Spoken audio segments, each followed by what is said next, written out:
Today, the inhabitants of Edfu in Upper Egypt believe the ancient sanctuary still possesses mystic powers. Villagers who hope to have children have entered the temple at night. They circle the altar within the shrine 7 times and leave, confident that their barrenness will disappear.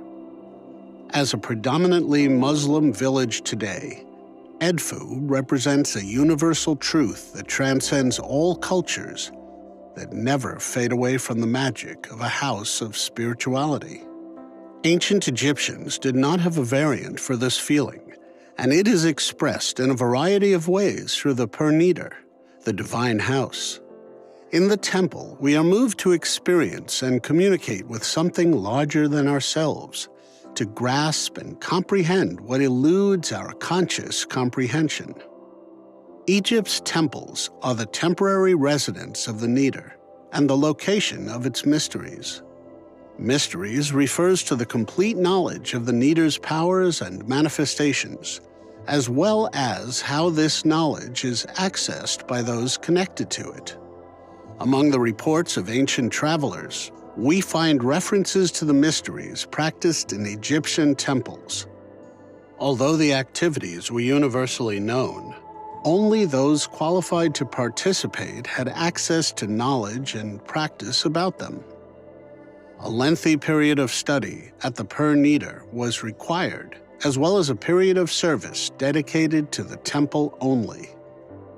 Niter's mysteries were based on fixing its presence into a consecrated precinct and honoring it through continuous divine rituals. In the periodic episodes in which the Niter appeared according to the sacred astronomy, and in the festivals commemorating significant mythic events, the evocation and maintenance of the divine presence made its power accessible to both clergy and laity. Even though the scheme appears simple, these basic activities were intricately choreographed through the application of the sacred science in a defined way. These principles were grounded in natural philosophy and science. To further this pursuit of communing with divine life, it was recognized that the constitution of a sacred space was foremost necessary. The nature of Niter would be reflected in every way possible in this space. Since the temple embodies all of divine life on a macrocosmic scale, it reflects the sublime qualities of divine regions in the physical world. The soaring columns of the temple's hypostyle hall, which leads celebrants into the environment of the Nibiru, embody the sacred marshes of time. Auxiliary chambers and the Hall of Records in the temple reflect the majestic halls of the Duat. The divine genealogy of royal persons and thus humanity was recorded here. Additionally, the sacred mound on which the ancients rested at the dawn of time is in the temple's sanctuary. In this sanctuary lies the Naos, where the Niter rests. As a microcosm of the universe, the temple represents a human cosmos. The temple possesses skeletal, circulatory, and organic systems rendered in building materials within this dimension. The Niter's vital principle is transmitted to those who enter its house via these systems. Through these daily rituals, the Niter becomes part of the living on earth, partaking of sustenance. Through ceremonial events, he also shares in the drama of human life. Ancient temples in Egypt today reflect architectural styles from the Old, Middle, and New Kingdom and the Late Period, and the Greco-Roman period. Despite superficial differences, certain features are consistent, such as the division between the outer and inner courts and subterranean and roof chambers. D. Lubix found that the Egyptian temple had a vast array of subtle features. He regarded sacred building design as architecture that shows the existence of a complex yet intentionally employed knowledge of sacred building design. Its purpose was to create a mechanism that would allow the two worlds, sky and earth, to exchange information and experience in harmony and consciously. The fundamental premise of architectural design is that sacred space has many dimensions beyond the physical. Symbolist philosophy identifies 4 dimensions and their reference points as the subtle tools employed in the design of the divine house. The authors of each chapter explain several inexplicable aspects of Perenniter and explain its esoteric features. De Lubicz defines them as: this is the seed plan of the temple. The number determines the size and shape of the temple. This dimension delimits the temple's physical area, boundaries, and physical features. The temple's orientation is determined by time, thus its symbiosis. Orientation of the temple was based on 2 systems, terrestrial and celestial. Solar, lunar, and stellar points were employed for the former, the Nile for the latter. This dimension invites the fusion of celestial and earthly, physical and non-physical forces at cosmically opportune times. This is the purpose of the temple. Geometry. This determines the shape of the temple, therefore its harmony. The geometry determines how the temple will grow. At the temple, 2 aspects of sacred geometry are ever present: the circle and the square. There has been much written about the sacred geometry employed in the design of Egyptian monuments, but rarely in the other reference points that provide additional dimensions and insight into the building and its use.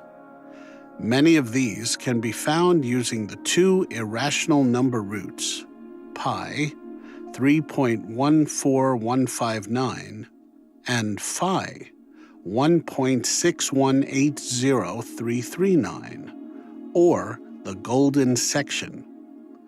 This volume expresses the meaning of the temple and thus its experience.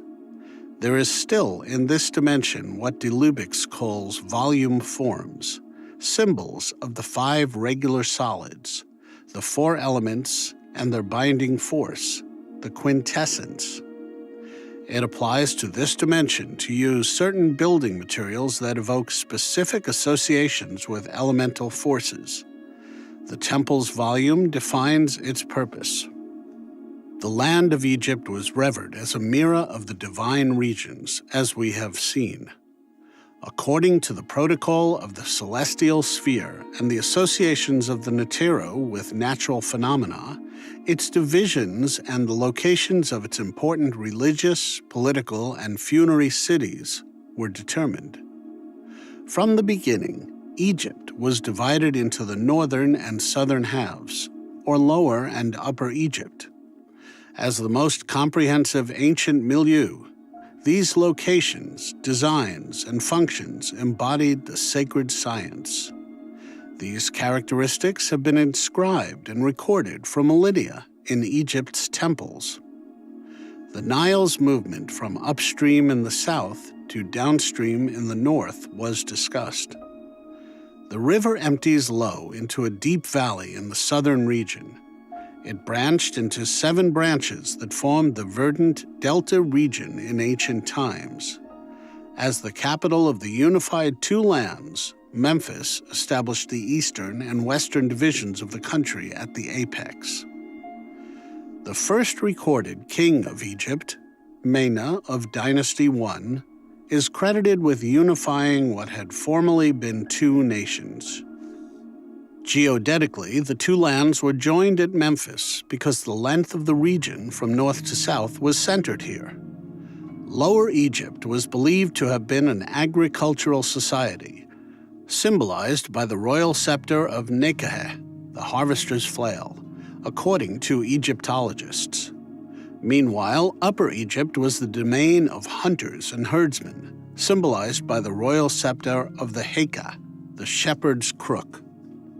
Upper and Lower Egypt were home to 2 ancient nilometers used to measure the annual flood. They were near the legendary hidden caverns of the Nile god, Hapi. Observing the Nilometer on Elephantine near Senmut, one of Hapi's mythic caverns, the Theban priests observed it in Upper Egypt. The linometer of Lower Egypt was on the present-day island of Rhoda, between Cairo and Giza. The priests of Heliopolis administered it, measuring the depth of the waters at the height of the annual flood to determine the effect of planting and harvesting in the delta. The inundation also affected agriculture and shipping. Because each half of the land had its capital, which served as a political and economic center, each maintained a sacred cemetery where all the dead rested. The necropolis of the south is on the west bank of the river, close to modern-day Abydos. The ancient Abeju, Thinis, the seat of the gnome spirit Anher. On the southwestern bank of the Nile, away from modern Cairo, is the necropolis of the north, Saqqara, home to the gnome spirit Sokar. Each region, however, was not required to perform burials only in its necropoles. Despite the prevailing political environment, memorials to the deceased were kept at both centers from the beginning of Egyptian history. When a mummy was buried, the organs were often buried in canopic jars at the other end. Some cenotaphs, literally empty tombs, or memorial tablets, commemorate the deceased at one necropolis, while their bodies were buried at another. In some periods, loyal persons were buried in rock tombs, with uninhabited tombs built for them in the upper and lower Egyptian cemeteries. Burials were not the only sacred events held in northern and southern locales. The royal house contained northern and southern palaces. The Natiru had northern and southern divine houses. The two lands also reflected the essential features of the celestial sphere. The orientations of several structures in the north symbolized the permanence of the polar regions, whereas much of the architecture in the south incorporated the elliptical path from east to west. In this way, the distinctive characteristics of the two lands were metaphorically brought together, and at the Per Nita, this union was preserved. Other than the north and south regions, the division of the land into 7 sacred districts, each governed by one of the het-haired deities, was another criterion of the geodesic scheme of Egypt depicted in the temple. Egypt's symbolism also reflected the 7 branches of the Nile in the Delta region. The lunar number 14 is commonly incorporated into architectural elements at the Per Nita. Besides indicating the length of days in the lunar ascending and waning cycles, 14 represents the ancient number of Osirian shrines. 14 tawny sandstone papyrus columns form the splendorous colonnade of Amenhotep III at Luxor. Additionally, a white limestone wall, surrounded by closed dummy doors, surrounds Djoser's sacred precinct at Saqqara in Lower Egypt, thought to imitate Memphis's White Wall. Asar's relics were buried in these sites after Set dismembered him. They existed from antiquity. In ancient times, a journey between Abydos in Upper Egypt and Busiris in Lower Egypt was possible in 14 days during the Nile's inundation. As the flooded river revived the land, the religious pilgrim could depict the restoration of the Neter. 4 important shrines were also selected to symbolize the 4 funerary axes of the delta. The former was the shrine of Neter's head, and the latter was the shrine of his leg. It derives from a most ancient figurative expression of sacred space and has other esoteric attributes. It is said that there are 14 Ats, or regions in Sekhet. These regions correspond to the 14 stars in the constellation of Orion, with which a star was identified from the beginning. The 14 pyramids built in Dynasty 4 and 5 are thought to be gateways to these regions. The 42 gnome divisions, guardians, spirits, and capitals were equally important as a foundation for the temple. The figures represent the perpetual tribute provided to the temple by the inhabitants of the gnomes at the beginning of every sacred year, and the devotion that the earth spirits provide to the Neter of the temple. Earth spirits were ceremonially recognized and supported the Neter's power and survival at the temple's periodic festivals through their symbolic presence. Philae, Ombos, and Karnak have striking reliefs in the gnome spirits bringing offerings to the temple engraved on their foundation stones. As a result, the principal divisions of the temple are based on the characteristics of the land, its ancient power centers, and its sacred shrines. Some of them are determined by the number of pillars and gates present at the center. Others are determined from the divisions within the temple, in chambers and reliefs. Numbers symbolize the sacred terrain of the Nitiru, the sky, an integral part of the divine house. Moreover, they remind the celebrants that even though on earth, they enter this region through temple rituals. The alignment of Egypt's temples to stars has been observed and recorded in modern times, but little is known about the meaning of this practice. According to Sir Norman Lockyer, the founder of Nature magazine and an astronomer in the 19th century, Egyptian architecture was astronomical. According to him, it is unnecessary to examine ancient Egyptian writings to determine the purpose of Egyptian temples. In his view, it seems to make more sense to examine the temples themselves. Lockyer extensively studied the ground plans of many Egyptian temples and monuments to match them with the alignment's celestial objects, particularly the sun and major stars. He spent several years in Egypt following this course of action. Lockyer said the entire temple agenda depended on accurate celestial observations to communicate with the gods and know when they would appear. Dawn was monitored at various times of the year to determine when a particular Neter's feast day began, when the sun rose with certain stars associated with divinity. Temple clergy studied star locations and their sacred names to calculate sacred periods. Since Lockyer's studies, detailed deacon lists and star maps of the elliptical and polar regions from many historical periods have been found in temples and tombs. Egyptologists have examined them as part of the temple's timekeeping repertoire, but Lockyer and others believe the practice was required to show the sky god's presence consistently and accurately. Lockyer's study confirms that the Egyptian temples are arranged in space to fulfill two objectives: orientation and alignment. The Egyptians had two different astronomical systems in use at the Per Neter, orienting the temple to cosmic light at totality and aligning it to capture specific stars that passed overhead.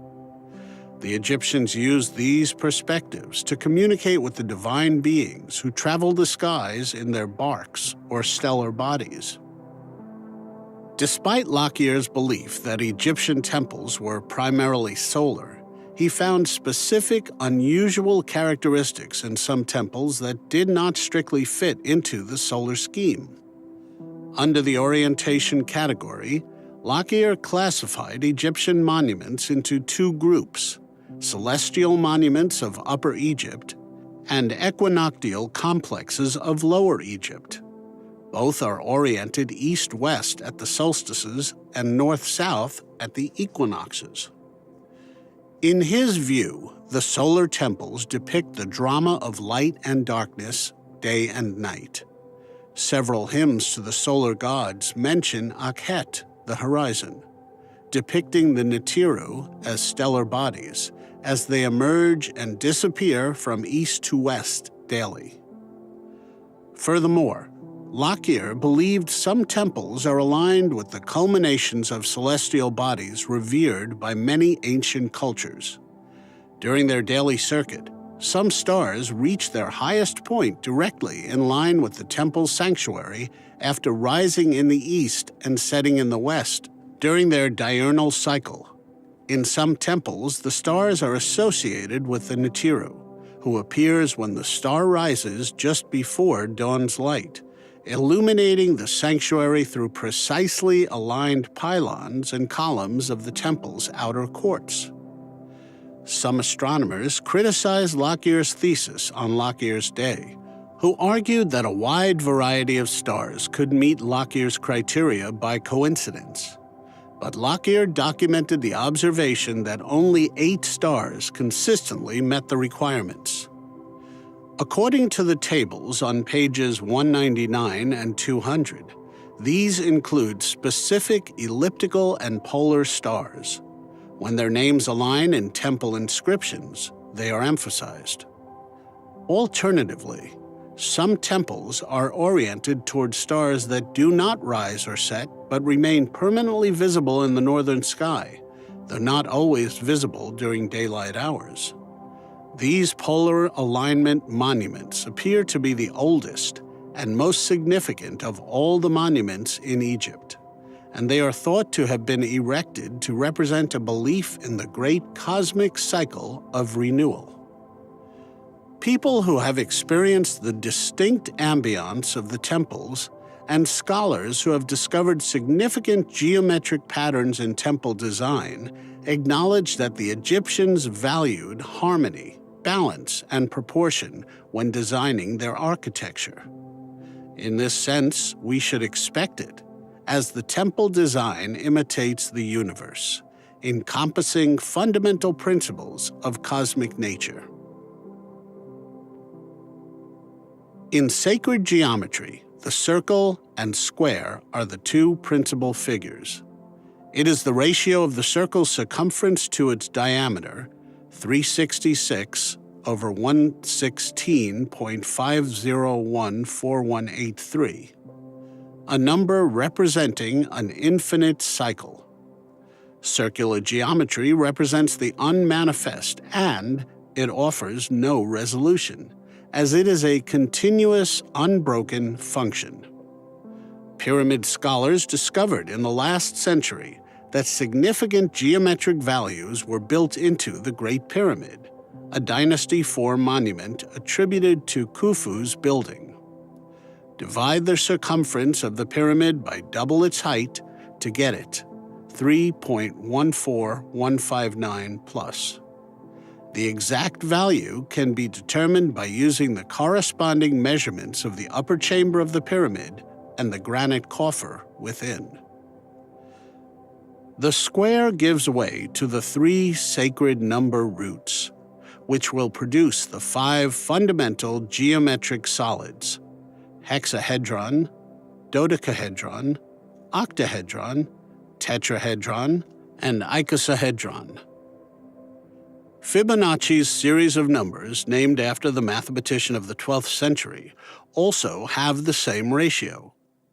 As long as each term is the sum of the 2 preceding terms, the Fibonacci number sequence 1, 1, 2, 3, 5, 8, 13, 21, 34 can increase ad infinitum.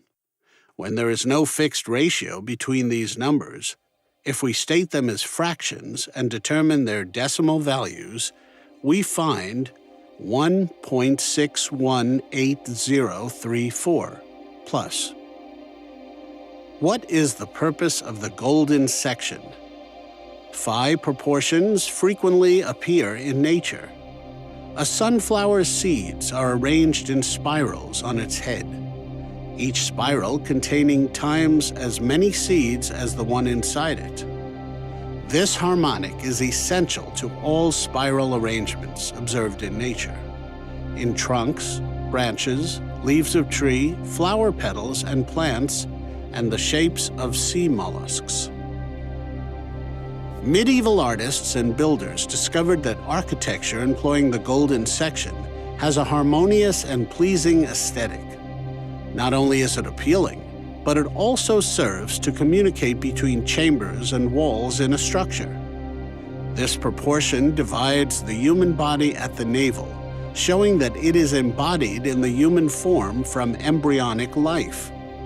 The anthropomorphic design is the prototype of the sacred space, just as Schwaller de Lubitz showed that the geometry of the temple mirrors the idealized human form. The Nieder's reproduction in the fantastic world of which its house is the shell is, he believed, the creative function at work in the temple. Phi and pi are irrational numbers, since neither can be expressed as integers or fractions and can be calculated indefinitely. Both irrational numbers are incorporated into the outer and inner dimensions of the Great Pyramid. Combined, they create a harmonic progression that combines the continuity of the circle with the growth of the square. In the architecture of Egyptian temples, this is known as mnemonic expansion and is a geometric principle of consistency. In the outer courts, the initial geometry of the Holy of Holies is amplified by size, volume, and use of symbolic materials from the sanctuary to the outer pylons, from hair and skeleton bones to tree trunks. It is embodied in spiral forms in nature. Golden triangles, rectangles whose adjacent sides have lengths in the golden ratio, relate to harmonic progression and the golden section. A golden rectangle has the characteristic that if a square with a side equal to the short side of the rectangle is trimmed off, the remaining figure is another golden rectangle. This process can be repeated indefinitely. Two squares or a rectangle make up the Great Pyramid's upper chamber floor. On the floor plan, the line marking the proportion of the golden section falls into the position of the coffer. Each corporeal aspect, stone, wood, color, and inscriptions played a crucial role in housing divine life and transmission to those who entered its realm. A cosmic framework was necessary for planting a flower on earth, and temples were viewed as shoots or branches emerging from divine regions. In this way, Nieder's form flourished and was sustained by the materials that reflected its substance. At its ripening time, it was born following the orientation and alignment of its seeds, and its number grew according to the seed plan. In ancient times, when dynastic disputes arose, the ancients ran out of building materials or usurped former structures and built over them.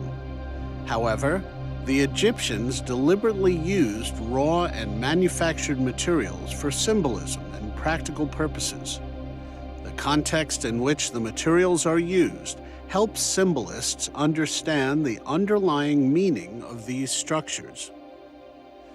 Throughout their art, crafts, and building construction, the Osirian principle of simultaneity, new life emerging from death, was woven into everything they did. This idea was incorporated into the divine house at the very beginning. A temple foundation represents one of three sacred principles at the root level of the Per Niter, as described by de Lubitz. Temples of the first kind are built on virgin soil, with symbolic elements woven into the foundation. Unique foundation deposits have been uncovered in modern times, comprising salt, bitumen, charcoal, and resin. They were found in a particular part of the temple: a faience brick glazed in green, a gold plaque, a silver plaque, a copper plaque, a lapis lazuli, a lead plaque, and jasper, carnelian, and alabaster pieces made into geometric shapes were found. Here, a revolutionary principle is inaugurated. The raw elements of the landscape and the sacred tools symbolically help create the sacred space. The second type of foundation reveals remains from more ancient temples, carefully turned over and replanted at the root level of this new building, symbolizing the sowing of the earlier center's sacred seed into a fresh layer of soil, a new cycle. The original seed undergoes a regeneration process, and a hybridization occurs. Another type of temple is built on a still-about platform, on a hollow basin filled with stones from an abandoned temple. According to De Lubex, the disorder is misleading.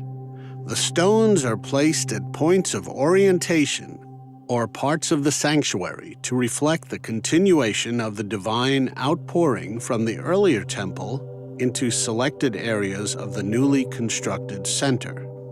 As a result, the stalabit represents a symbolic urn from which a branch of the previous temple grows.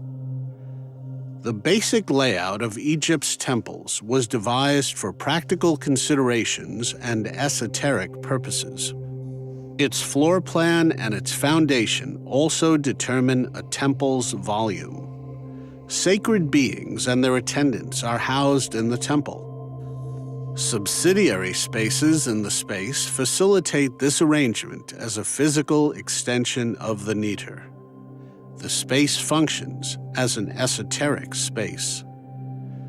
The temple's floor plan corresponds with the 5 sacred elements of fire, earth, air, water, and quintessence. During ancient times, these elements organized the cosmic sphere. In addition, the materials used in the manufacture of the per-neter came from a repertoire of substances associated with these elemental forces. They were used in the sacred spaces corresponding to these elements. The outer sanctum of the temple represents the primordial swamp, the world of Manu, or undifferentiated, the basis of each neter. As well as serving as a purification method for those entering the sacred ground of the neter, it took the form of the sacred lake. On the outside perimeter of the temple is always water, representing the ocean of Nun and the condition of primordial chaos. Priests and pilgrims alike took part in ritual bathing to emulate a return to timelessness in a reserved area outside of the temple dubbed the House of the Morning, a reference to the original rise of the solar fire out of the primeval waters. Edfu has such a chamber built into the forecourt of the Temple of Heru. The sacred boat of the temple bearing the image of the neter also symbolized the return of the divine being to its origins during periodic festivals, symbolically sailing over the waters of the sacred lake and then returning to ascend to the sacred mound of the temple. In addition, the temple was surrounded by unbaked, mud brick temenos, sacred precinct, walls as an expression of the primeval waters surrounding it. These bricks, which united earth and water, were often constructed in wave-like courses that echoed the primordial waters, according to De Lubex. Water symbolism can be found in the foundation deposits of some temples. In the same way, the sacred mound was erected out of the primordial waters, and this symbol represents the emergence of the neter's house from this embryonic element. In the divine house, soaring columns mimic the aquatic plants of the primeval swamp after traveling through the oceans of the world of Manu. Similarly designed outer courts lead to the covered temple entrance in the peristyle. The physical manifestation is implied, beginning the neter's incarnation. Per-neter's covered inner court is the next feature in the landscape of the divine worlds. This is usually designed as a series of ascending chambers leading to the sanctuary on the high ground. Igneous and volcanic stones were used in these areas, including granite, syenite, basalt, and diorite, all substances with exceptional endurance and conductivity. The world of Akut and the divine fire rising from the timeless waters of Manu are symbolized by these objects. As the seat at which the Nidar rests in Rostau, the sacred mound represents the temple sanctuary in the representation of earth. Sedimentary rocks, sandstone, and quartzite, the crystalline equivalent of sandstone, were used. The sanctuary is encircled by chambers that house the temple's sacred goods and relics. This represents the world of Ament and the element air. Limestone and alabaster are used in many sites' rear and underground chapels. The earth element of the sanctuary is symbolically nurtured by limestone, which originates from ancient lakes and swamps. Metamorphic stone, which contains high amounts of quartz, was usually used to render the image of the Nitar and its naos. One such material is schist, one of the hardest rocks. It is used in elaborate sculptures whose execution is unclear but has lost no detail. Palette of Narmer, the oldest known Egyptian sculpture, was carved in schist. The physical receptacle of Nidar, the sacred principle that ascends through the four realms to the divine house, is Sa, the quintessential fifth element. As evidenced by their advanced skills, from quarrying monoliths to cutting fine gems, the ancient Egyptians understood stone's chemical components and physical properties. Egyptian artisans have also been suggested to create electromagnetic fields with stone. This explains the unusual geometric configurations of altars, shrines, and obelisks, and the unique architecture applied to some temple sections. Aspects such as the color of stone materials were also scrutinized before selection in sacred architecture. Materials had to be pure. The colors of the stone also served a purpose in reflecting Nitar's strength to the viewer and containing its force for an extended period.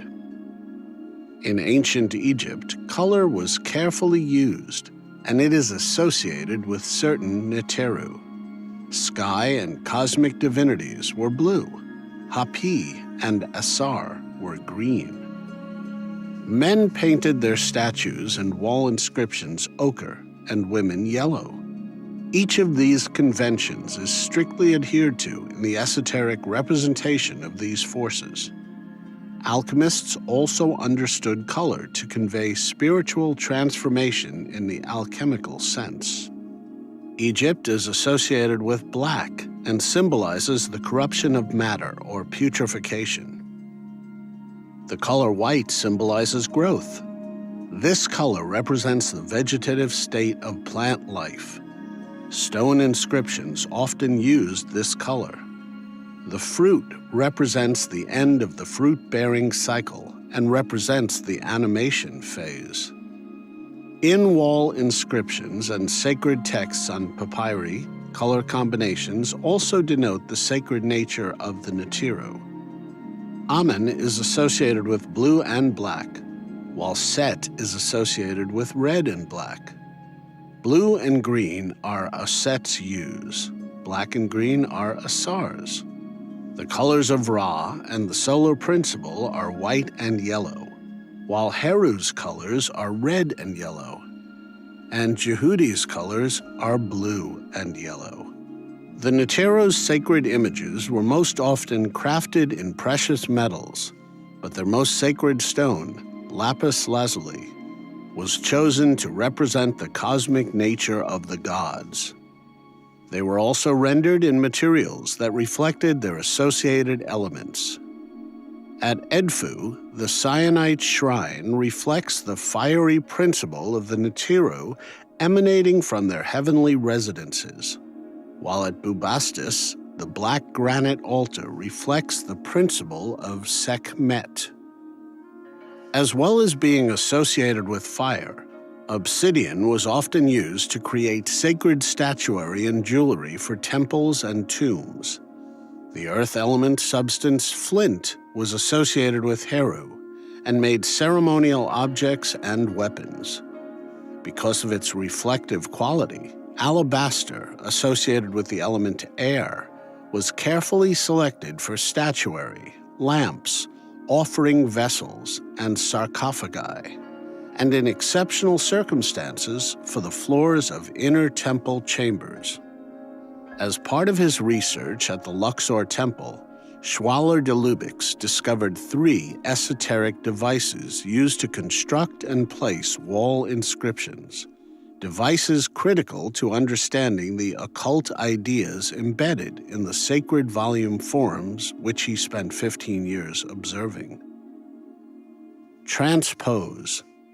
A wall inscription is further articulated by hieroglyphic texts or carvings in a nearby wall inscription, creating a sequence of concepts that can only be understood as a whole and not a part.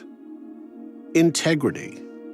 An inscription or figure may be adequately understood about others parallel to it through particular walls or chambers, displaying an idea like a mirror, or as if the space were transparent. It has been discovered that this phenomenon occurs when the reference point encapsulates a biophysical or anatomical relationship between the human body and the temple. The orientation. He showed many instances in which inscriptions are oriented along with one of the 3 axes of the Luxor temple. Last, the orientation of inscriptions along a particular temple axis conveys a 3rd esoteric meaning. Per Nader's inscribed stonework at the Luxor temple has several curious features. The temple's features reflect the philosophy used in its construction that underscores the Egyptians' belief in the divine house as a representation of the human cosmos, the cosmic human. It is proposed that horizontal joints of Luxor bas-relief blocks are composed of 3 types, each conveying this idea and articulating the temple's esoteric function. He called the first group joints of correspondence because they illustrate the relationship between the arrangement of the blocks and the human figures superimposed upon the temple. In the same way that the body's head, trunk, and limbs are joined by connective tissue and bone, the temple has similar chambers. As for the second, joints of position, refers to where inscriptions detailing esoteric functions of the body are found on certain block joints. Last, conducting joints aid the observer in finding important inscriptions throughout the building that relate to the seed meaning of the building and the Neter's mysteries. Stonework construction can also be found in buildings from vastly different periods and religious traditions, such as the temple at Ombos and the pyramid at Giza. For instance, the temple's most sacred chambers are surrounded by a symbolic network of mortises. It has been speculated that these mortises held mortar or wooden pegs to join and support the blocks together. But considering the weight and mass of the blocks, this is unlikely. The hollowed-out mortises were probably filled with semi-precious metal or stone that would have been used to join the blocks metaphysically. A similar network would also transmit Neter's vital force from the sanctuary to the rest of the temple, and perhaps even ground the Neter in the sacred area, since the Egyptians understood the electromagnetic properties of metal and stone. The rare and challenging technique of cutting reversible joints in communicating blocks overtakes the ancient method of joining monolithic stone with great precision in several temples from various periods. These blocks may be cut vertically at oblique angles, other than 45-degree angles, showing a geometric principle. Thus, an organic relationship is transmitted through the structure. There are other instances in which obliquely angled blocks are joined with interlocking mortises, suggesting that forces within the chamber interact with those in another structure. It was also suggested that this technique, though never tested, provided an acoustic ambiance in temple chambers, allowing sounds of a specific pitch to resonate throughout designated areas. A few blocks are cut around corners, showing Nieder's energetic extension throughout the precinct. In his studies of the temple's stonework, de Lubicz argued it was likely that only joined blocks and the inscriptions on them were removed, as the apparent defacements in specific places could not have been executed randomly by Muslim or Christian zealots in later centuries. Egyptologists dispute his assertion that the temple's masters deliberately demolished the building in this way, but it is consistent with the principles of esoteric architecture. Heliopolis, Thebes, Hermopolis, and Memphis revealed that the temple resulted from the Neter's descent from primeval regions to earth. Throughout the temple's physical foundation, physical remnants from these occurrences existed in some form, and the record of their implantation was carefully preserved for posterity. The inauguration ritual did not deviate from its archaic form through the ages. Pharaoh, their living descendant, was ever present during the foundation ceremony of the Per-Niter, and those divine beings who created the sacred precinct and assisted in its early formation. There were notably a few Nitiru sacred measures present: Ptah, divine fabrication; Kahans, enumeration; Jehudi, initiation of the divine canon; and Seshat, whose functions were dedicated almost only to the founding of the divine house. Seshat is both the moderator and the epoch and the surveyor of the temple, as well as being known as she who is foremost in the house of books. The seven-pointed star on her headdress, topped with a bow, is believed to be an ancient astronomical seeding device that emphasizes the divine house's link to the sky. As part of her regalia, she may wear the leopard skin garment, initially worn by the seer priests of Heliopolis, and later by exalted clergy members. Starry skies and the region of cosmic powers are associated with its spotted surface. Cesnot carries the cubit cord, a knotted rope divided into segments of the sacred cubit.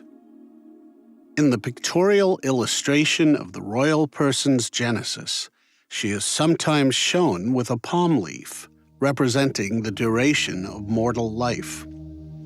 Jehudi's numerical motif extends to her functions, recording time and dispensing measures, defining space, and allocating land to the Nitiru.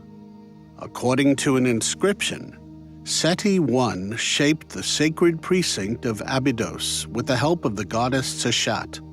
At this event, Pharaoh says to Niter, "The hammer in my hand was gold as I struck the peg with it." Additionally, you were with me as Harpen Danopt. During the alignment of the temple's four corners, you held the spade, and the four supports of heaven assured accuracy. In the week-long foundation ceremony, a priestess or queen represented Seshat, accompanied by the king who represented the people and the land of Egypt, with women rulers such as Hatshepsut and Cleopatra. The queen played the role of temple founder. The two divine representatives aligned a measuring cord with an astronomical point selected by the attendant priests, with the royal person looking at the sky through the priestess's headdress and extending the cord from there to mark out the axis of the temple. Using a mallet, the representatives tapped stakes of precious metal into the ground to establish the corners of the temple. As a result, the sacred precinct, called the Pedjeshes, pledge to stretch, she is cord, was dedicated. There is an inscription in the Papyrus Berlin 3029 about the foundation of a building by Senusert I. This may have been taken from the wall of the Temple of Atum in Heliopolis. When he speaks during the ceremony of dedicating the land to the temple, the king assumes both the role of the neter and the sacred domain. The land belongs to me, its length and breadth. I am the Lord of the land. My power reaches the heavens. I excel with what Neter gave me by acting for my maker. Having announced his authority, the king consents to the temple clergy performing the dedication. According to the papyrus, chief reader, priest, and scribe of the sacred books stretched the cord. They laid it on the ground and built the temple. Having ordered his courtiers to proceed, the king turned around and faced the people. Both Upper and Lower Egypt were in attendance. The ritual of dedication was replete with symbolism based on numbers. The pharaoh's courtiers carry 4 traditional symbols of kingship: the jackal, hawk, ibis, and royal placenta, talismans of the initiatory triad and the king's ba. Having drawn out the temple's dimensions, the royal person plowed the soil 4 times and planted the foundation deposits. Besides glazed bricks, food offerings, commemorative scarabs, dedication plaques, ritual tools, building implements, and grains or incense seeds. Although the temple was later destroyed or dismantled, they were left in place, thus underscoring the Egyptians' importance to the dedication of the sacred precinct to the Nitiru. Symbolic implantation followed by the laying of the first foundation stones. The royal individual mixed earth and water 4 times and placed them at the 4 corners of the temple. The sacred plant was fed and nurtured, now embedded in its terrestrial soil, by circumnavigating and purifying the sacred precinct with water. At the end of the temple's construction, it was formally presented to the neter, which took place at 4 separate ceremonies at the 4 cardinal points of the temple. The 4 worlds of the Nitiru were intended in this symbolism, because if the divine presence is to enter the temple, it must pass through these regions to enter the earthly dwelling. There are no schematic plans of temples or pyramids from any period, although maps from Ramesside reveal the layout of some Theban tombs.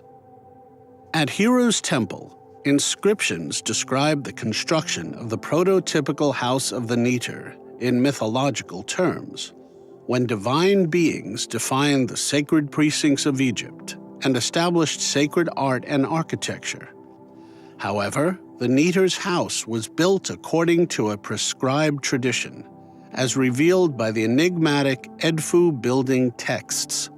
According to the texts, ancient plans were recorded by Jehudi and defined how the temples of Egypt were built. Although the foundation records at Edfu are detailed and referred to in similar terms in the foundation records of other temples, the body of knowledge alluded to has not yet been covered.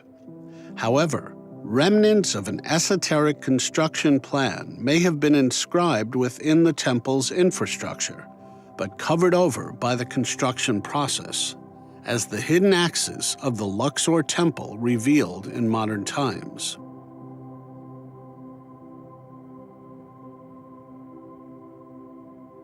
Dendera. Anciently, Het-Her's great seat was considered a sacred precinct. An inscription found in the crypt of the temple at Dendera states that the temple's plan was in place in pre-dynastic times.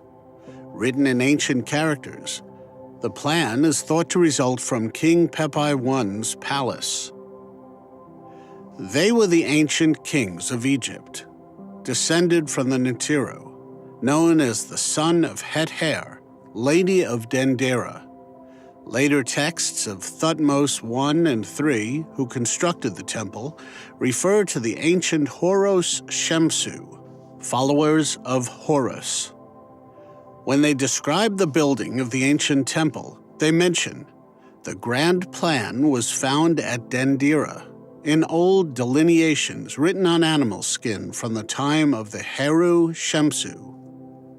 Today, visitors enter the Roman period sections and encounter older portions of the temple on their way to the inner sanctum. The foundation of the present temple is well documented. The pharaoh, Thutmose III, reveals in an inscription placed in the Hall of Appearance, an antechamber in the older part of the temple, his participation in the ritual for posterity. The sovereign of the country, the son of Asti, the living god, stretches the rope in joy after being nourished by the sublime goddess in the temple. Through his glance at the Akh, eye of the bull's thigh constellation, he recreates the temple house of Dendera as it was before. The pharaoh speaks. Observing the rising stars and finding the constellation of the bull's thigh, I determined the corners of the temple of Her Majesty. According to archaeoastronomers, the Great Seat is aligned 71.5 degrees north of east, pointing toward El Tanin in the constellation Draco. However, this alignment was only possible if the temple operated between 4000 to 3000 BCE. This alignment is appropriate if the inscriptions about the site's great antiquity are correct, but very few Egyptologists accept the possibility that a fully developed civilization existed in Egypt before 3000 BCE. In order to fully comprehend Het-Her's house, it is necessary to note that its counterpart temple, Heru at Edfu, operated liturgically and calendrical with Dendera, for if Het-Her is the moon, Heru is the sun. While the temple of Heru, of Ptolemaic construction, it is recorded by the Egyptians as of great antiquity. While Dendera is oriented north, Edfu is oriented south. On the inner pylon of the Temple of Hera, inscriptions depict the annual festival when the image of Het-Her, accompanied by a large assembly of the clergy of Dendera, journeyed 100 miles by boat at the new moon of Ipipi, stopped at the great temple of Amun at Karnak, and continued upstream to reach Edfu just before the full moon. Both temples celebrated the 14-day festival at the end of the sacred year, attended by temple personnel, the royal house, and the inhabitants of 3 nomes. However, moon goddess Het-Her should not be viewed solely as the female counterpart of a preeminent male divinity. Besides fulfilling the role of divine mistress and wife, she is also a healer and warrior. She wears bovine horns to symbolize her close relationship with the moon, symbolized by the solar disk on top of which are 2 crescents of the moon. Dendera houses the lunar mysteries, a depiction of the supernatural power of the moon's rhythm on Earth, in the sky, and embedded in the lunar temple's religious mysteries. Temple of the Sun, Per Ankh, the House of Life.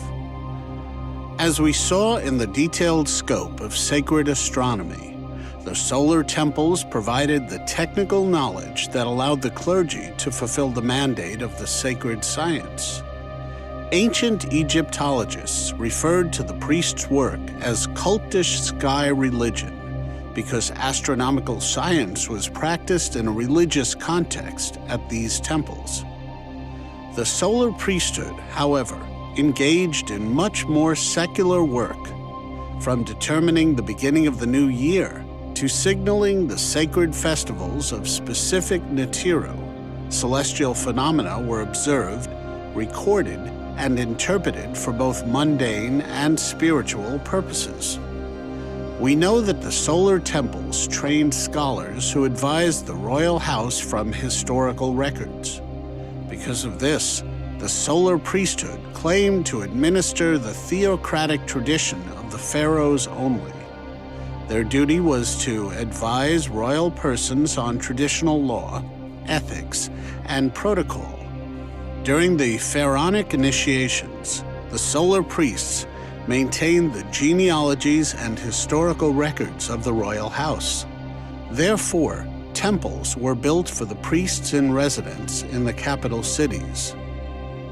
Lunu, the legendary temple of Heliopolis, the biblical text, is perhaps the most famous per Ankh of antiquity.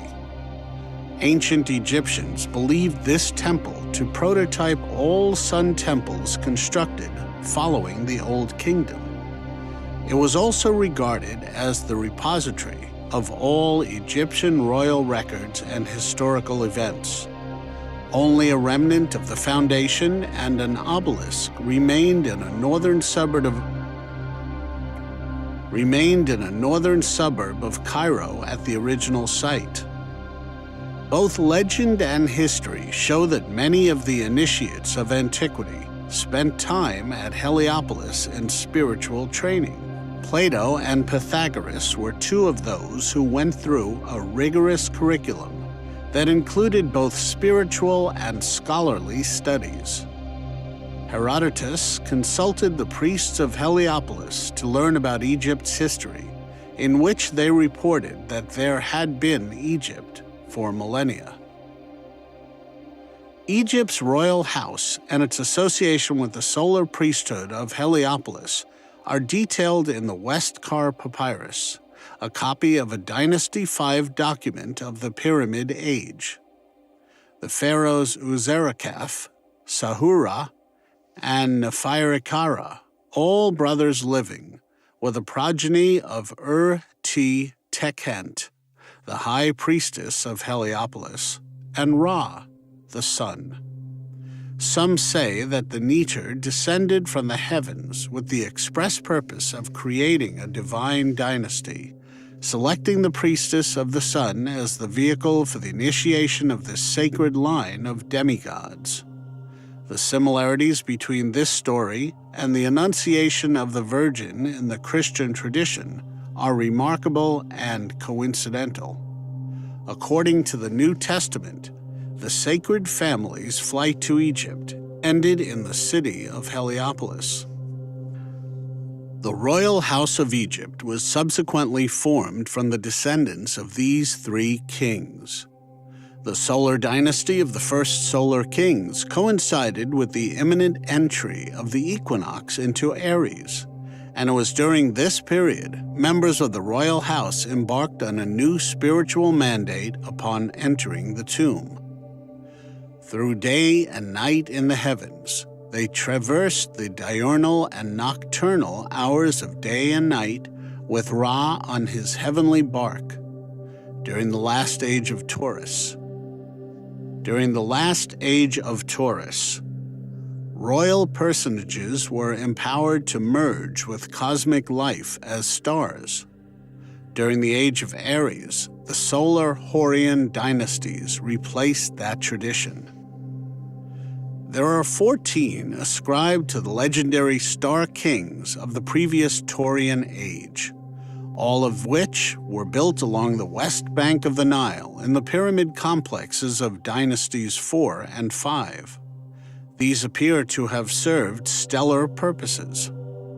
There is a sacred stone upon the high ground of the complex, which recreates the sanctuary of Heliopolis. Despite this, they served a very narrow segment of the population. These courses were taught by a particular class of priests, like the latter Per Ankh, which was open to those who took a prescribed course of study for secular careers and was supervised by multidisciplinary instructors. In Egypt, the solar Hurrian theocracy, encompassed by the Middle and New Kingdom dynastic periods that we are most familiar with. Priestesses of the highest rank in the solar temples were known as Hem-T-Nater, consort of the god, even though they were often married to earthly husbands, usually temple priests. As a vestige of the archaic solar kings who traced their lineage to Ra and the priestess of the sun, she was called Mut-Nater, mother of the gods. Later, the position was assumed by the divine Adoradex at Amud's temple in Karnak. Kings' connections with the Sun family were so crucial that spurious rulers in times of unrest established their authority by drawing some link to the Sun house. The Per Ankh handled spiritually and economically supporting the royal house. It was usually attached to the main temple and administered by the solar priests. Participants were trained in a manner akin to modern graduate studies, with teachers, scribes, and other priests being recommended from the local area.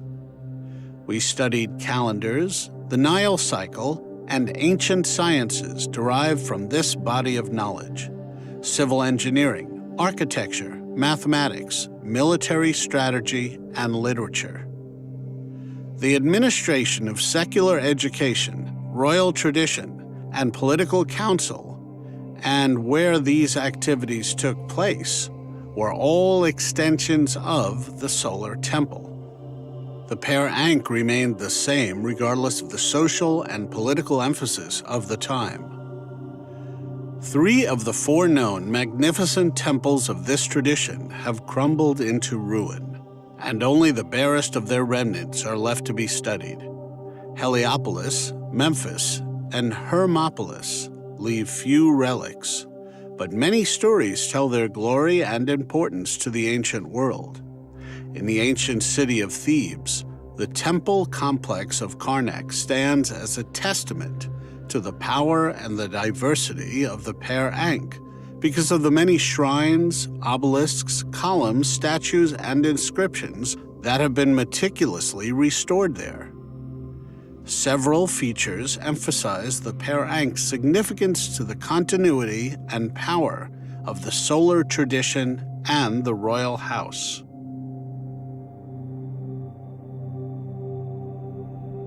The divine house has 3 functions.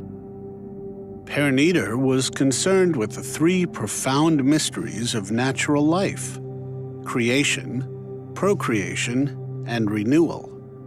Therefore, Per-Niter activities took place within a 3-fold network of temple centers and clergy, committed to interpreting and communicating the spiritual basis of those experiences. A well-known genre of the temple is Per Ankh, House of Life. Temples like this were both repositories and colleges of creation mysteries, such as the ones defined by the cosmologies of Memphis, Heliopolis, and Hermopolis. Per Ankh's activity was not limited to theological philosophizing. The Neteru created order in the universe, expressed in secular wisdom, divination, mathematics, and science. As a knowledge originating from the Neteru and intended to guide humanity in Mat throughout the ages, this knowledge was archived and taught at the Per Ankh. Accordingly, ancient Egyptian engineers were foremost priests of Ptah, the Neter of construction, and most probably studied at the House of Life in Memphis, Het Ptah Ka. Traditions were taught and practiced at other temples that maintained the bonds between the inner and afterlives of the living and dead. The Per-Ah Great House played an essential role. Egyptians have interpreted this to mean either the royal house or the necropolis, unless viewed in sacred science. In Per-Ah, life was centered on the generation of life, its transition to other regions, and its continuation in its material form. Physical experience, from conception to death to rebirth, formed its metaphorical tenets. There was a mystical basis to this dispensation: the inundation of the soil, the planting of the seeds, and the harvest, because the interred in their tombs were believed to extend spiritual fertilization to the land. Ancient Egyptians also saw these mysteries as symbols of a promise of spiritual continuity, which originated with the Nibiru, who created humanity and regenerated it with their cyclic festivals known as the Per-Ah. During the Per-Ah period, natural phenomena were depicted in themes articulating the manifestation of divine life in the physical realm, such as conception and birth at Dendera and its withdrawal in death or hibernation at Abydos. Members of the royal house often performed sacred dramas and festivals at these temples, in which they assumed the sacred roles of the Nibiru, transmitting their spiritual powers to those present. The pyramid complexes are another temple dispensation. Initially viewed as a reference to the tomb, Pir-He, House of Eternity, in other contexts is thought to refer to a different type of place and function. Pir-He represented the fulfillment of the third natural mystery, renewal. Temples, causeways, chapels, and pyramid structures were usually found within separate enclosures on the western bank of the Nile. A parallel existed with the funerary tradition at these places, but most of its activities focused on exalting the divine life of selected living individuals. Pyramid complexes of Saqqara, Abu Sir, Abu Ghurab, and Giza meet these criteria.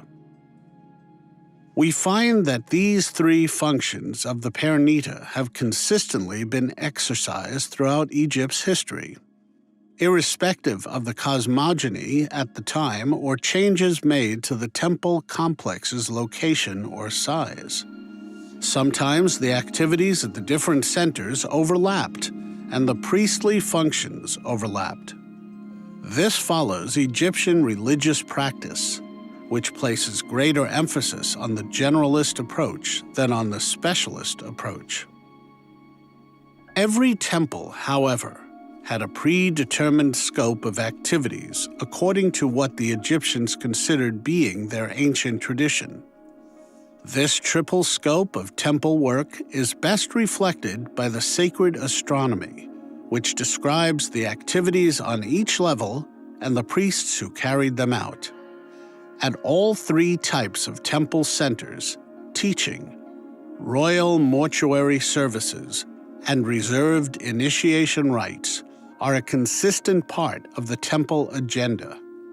The architecture and geographic placement of these three types of temples also provide a way to differentiate them.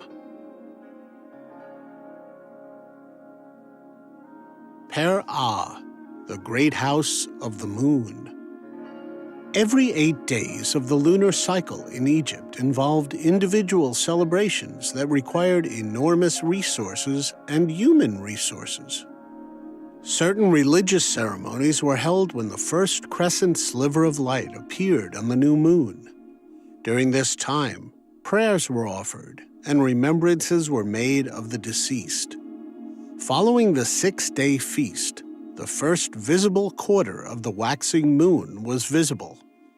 The festival's name implies that the presentation and consumption of food were arranged by the families of the deceased and the priests appointed by their estate to continue the nourishment of the Ka. The Osirian tradition celebrates the full moon with an offering ceremony for ancestors at the cemetery. A cosmic vehicle of the Neter, the moon was one opening between the living and dead worlds, since the dead were considered Osirified.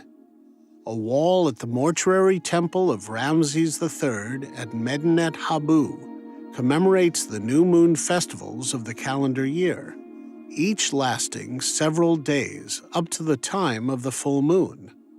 Asar's power appears to have been essential throughout the year, but at the one closest to the vernal equinox, spring, it was described as the entrance of Asar into the moon. This culminated with the annual Great Offering ceremony. Per-Ah provided essential non-religious functions to fishers, peasants, and Bedouin travelers, along with maintaining funerary observances. At these centers, experts provided the resources needed for record-keeping, communications, and commerce throughout the country. During lunar festivals in provincial areas, there was also a consistent gathering of people, which attracted the visitation of law courts, which resolved local disputes at the gates of the temples. In ancient Egypt, justice was available to all who sought it, and traveling judges used these gatherings to mediate and convey royal directives. In this way, the Per-Ah also maintained society's legal and political arm and the ancestral customs that enfolded everyone in their performance. Per-Ah also functioned as a distribution site for goods paid by Pharaoh to government workers, among whom there was often a large population. Workers at temples, tombs, and construction sites made up this population.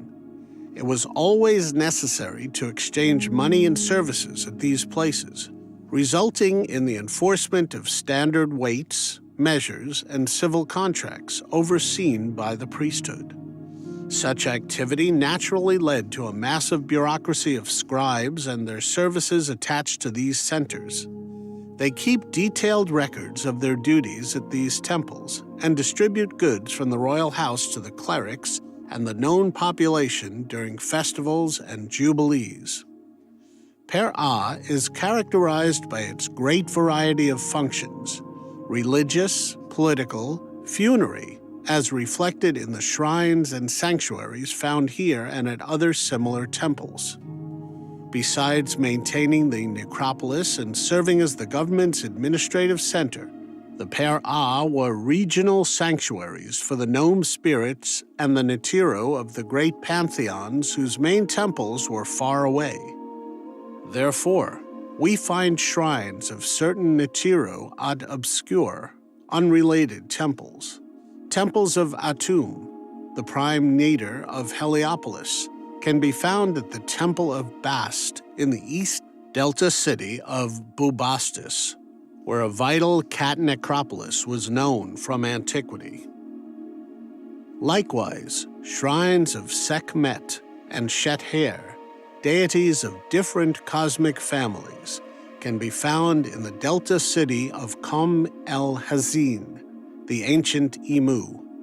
Additionally, to serve as the capital of the third Lower Egyptian nome, the temple administered several extensive cemeteries.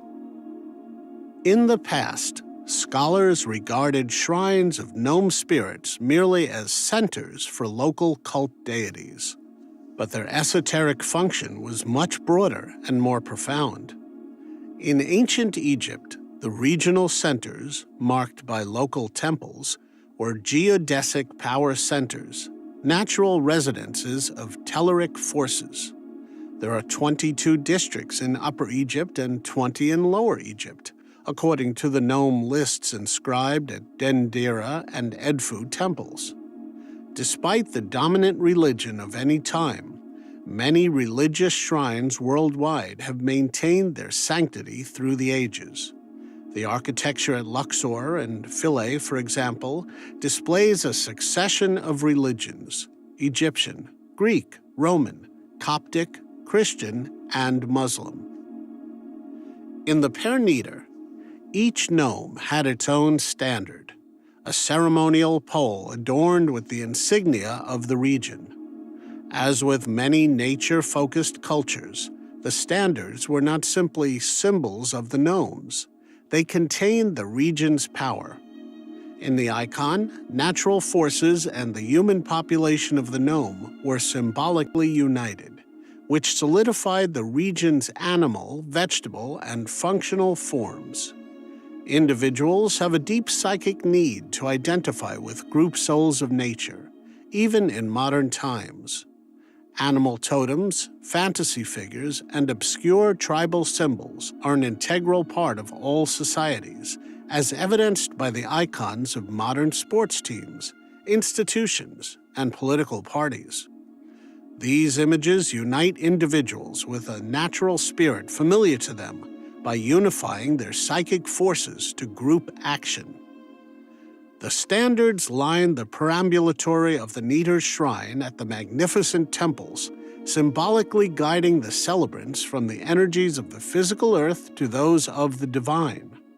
At the local nome capital, considered the nexus of the region, the power sites were marked by offerings of altars, gates, and sacred wells. In the lunar tradition, medicine was also regarded as the domain of temples.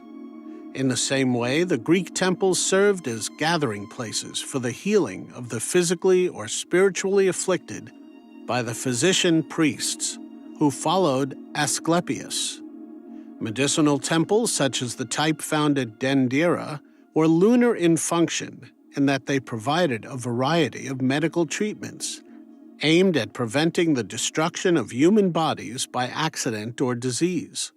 Priests in residence administered these services, trained as diagnosticians, surgeons, pharmacists, and veterinarians. A unique repertoire of psychotherapy and magical rites that stimulated healing processes were inseparable practices at the healing time of the physician priests. Dendera's smaller temples are evidence of this.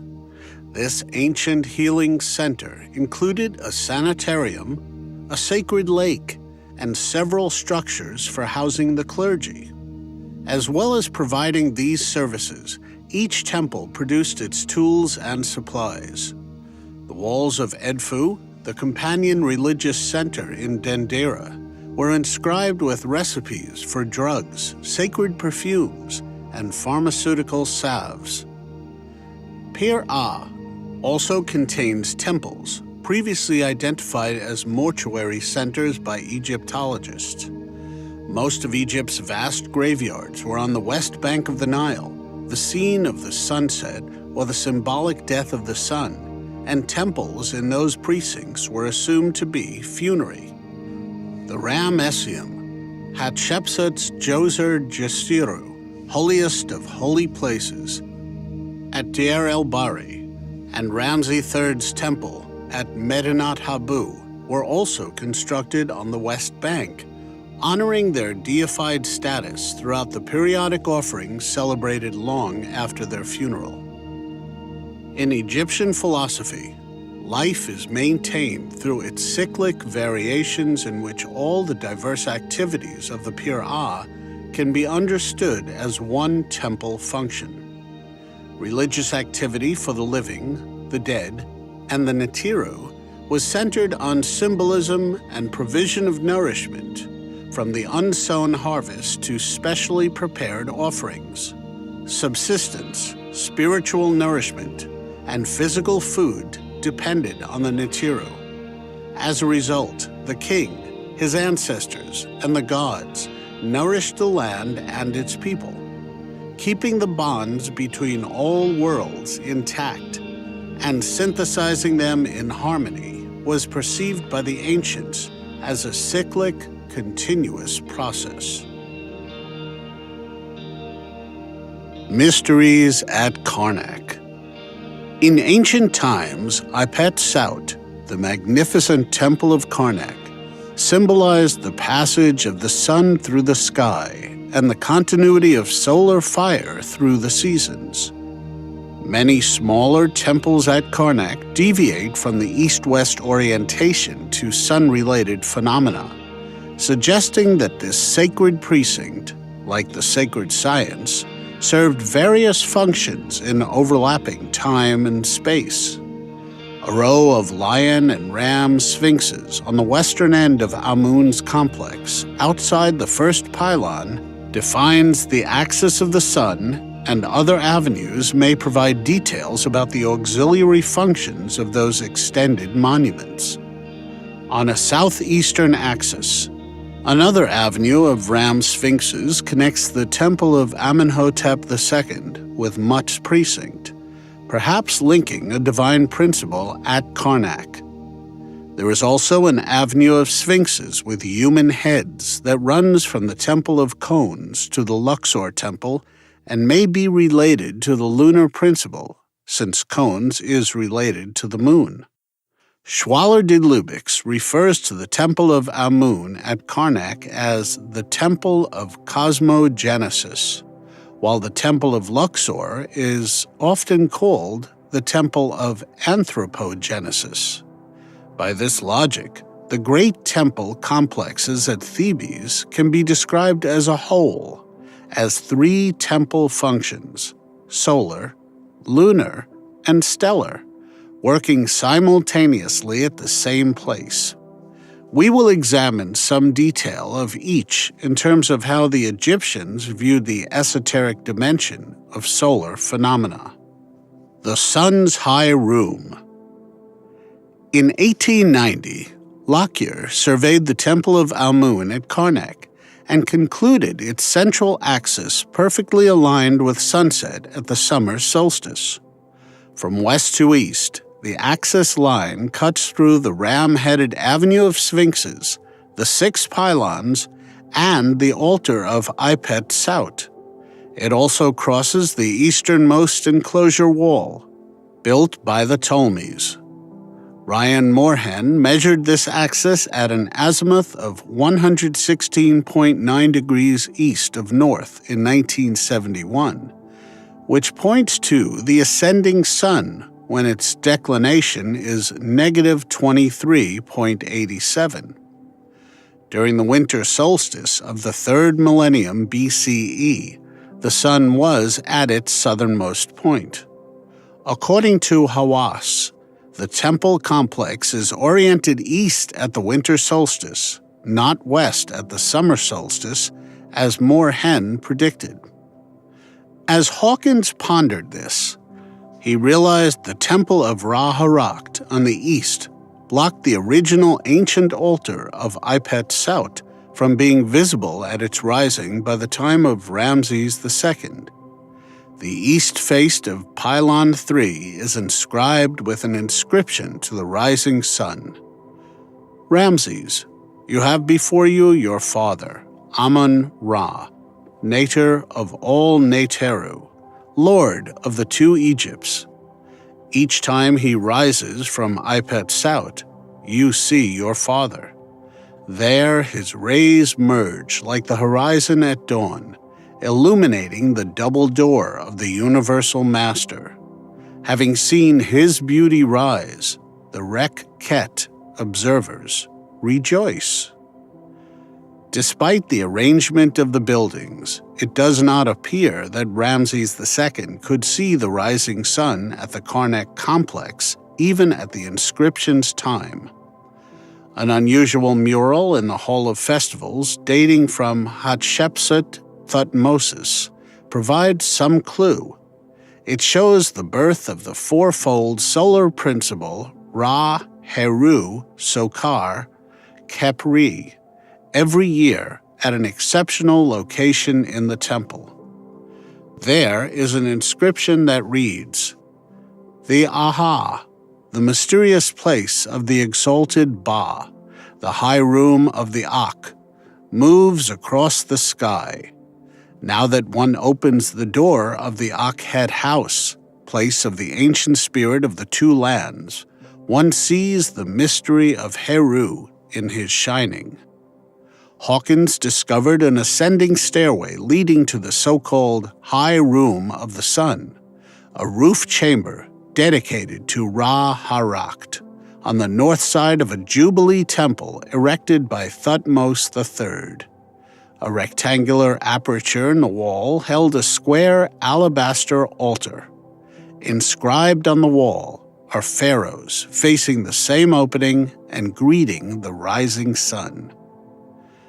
The priest-astronomer could make observations of the winter solstice sunrise without obstructions present at ground level, he says. The alignment is of importance to Hawkins. Lockyer was correct in identifying the solstice, but he erred in identifying the date. Furthermore, he made an important parallel to the alignment of trilithons at Stonehenge, marking the sunrise at the winter solstice. During the solstice every year, the sun overcomes the powers of darkness by fighting in the underworld. On Midwinter's Day, a new god is born free in victory at dawn. Luxor Temple. Because of the sacred science, the sanctuary at Amun at the Luxor Temple is imperative. Amun em Iphet Reset, an anthropomorphic, ethephalic representation of the Nator, appears in Amun, who is in his southern sanctuary. In this colonnade, too, texts describe the annual festival of the New Year, where Amun, Mut, and Khan's shrines were carried on priest shoulders from the Karnak Temple to the Luxor Temple on temple barges on the Nile. In celebration of the Night of Ipet, which marked the start of the New Year festivities, soldiers, chariots, musicians, and dancers gathered at the southern sanctuary. Oriented north-south, Lockyer identified its alignment with Alpha Lyrae, Vega, the pole star of 12,000 BCE. He also associated it with the original temple of Asar at Abydos. The Luxor Temple is divided into 3 significant sections by 3 axes. According to this theory, the separate axes were developed at different times in Egyptian history, during which cyclic reconstructions took place, leading to the possibility that the temple was aligned to an asterism whose latitude changed. Following are the 3 axes of the Luxor Temple, as determined by Schwaller de Lubix. From the triple shrine at the southern wall northward along the geometric axis 33 degrees 0 degrees east of north, there is a clear division of the face of the original temple of Amenhotep III into 2 equal parts. Although he believed this axis was astronomical, no analysis of this hypothesis has been done.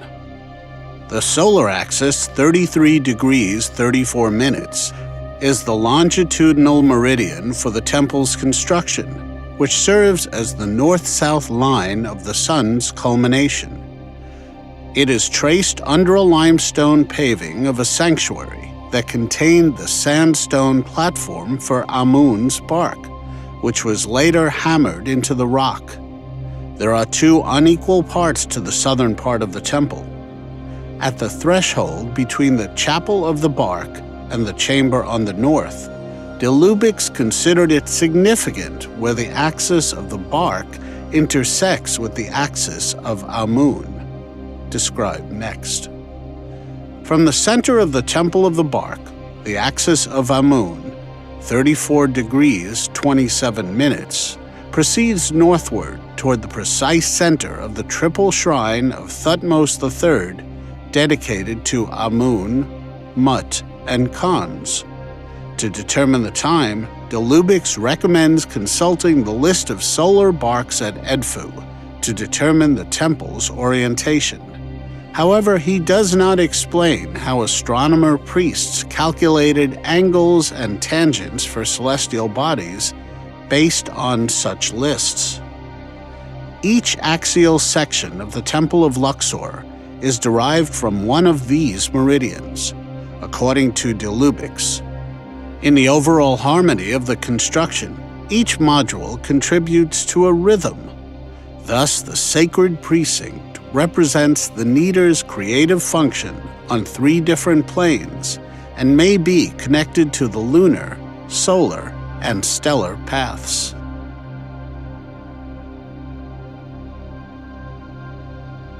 Second vestibule of the building. The hall preceding the sanctuary, 4, is known as the Hall of the Cycle of the Nibiru. The temple walls are inscribed with the mysteries of Het-Her and mark the entrance for the profane. Only the consecrated could go beyond. The Neter's sacred regalia are kept in the linen room, B, East. On the reliefs, priests carry chests containing Het-Her's holy garments. Though silver objects may have been kept in the silver room, C, the metal represents the lunar principle. Het-Her's sacred mirror, an object specific to his mysteries, was coated with silver to reflect the astral light emitted by the moon during ancient times.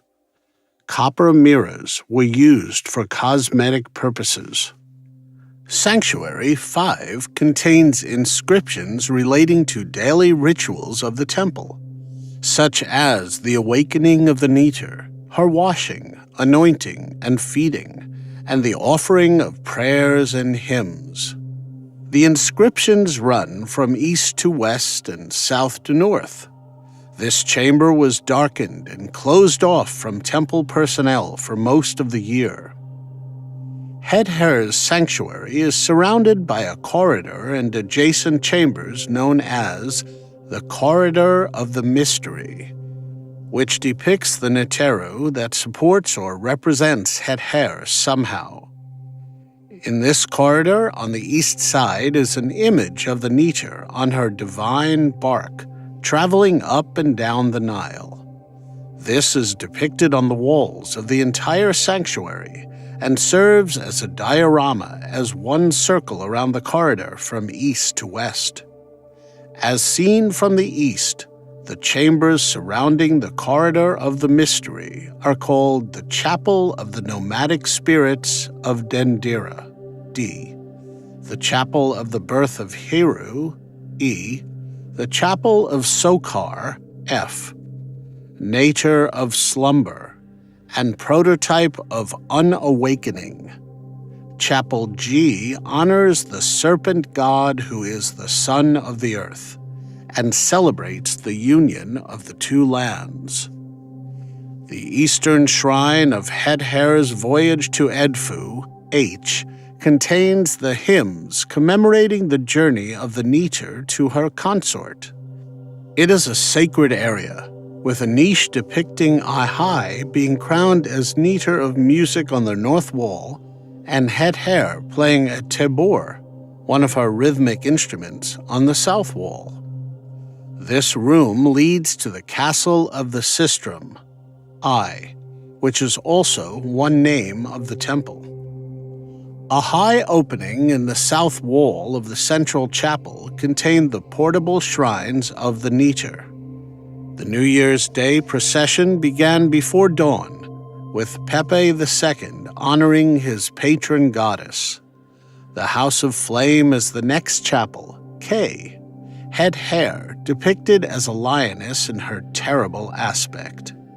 A double chamber leads to the throne of Ra, L, on the opposite side of the Castle of the Sistrum.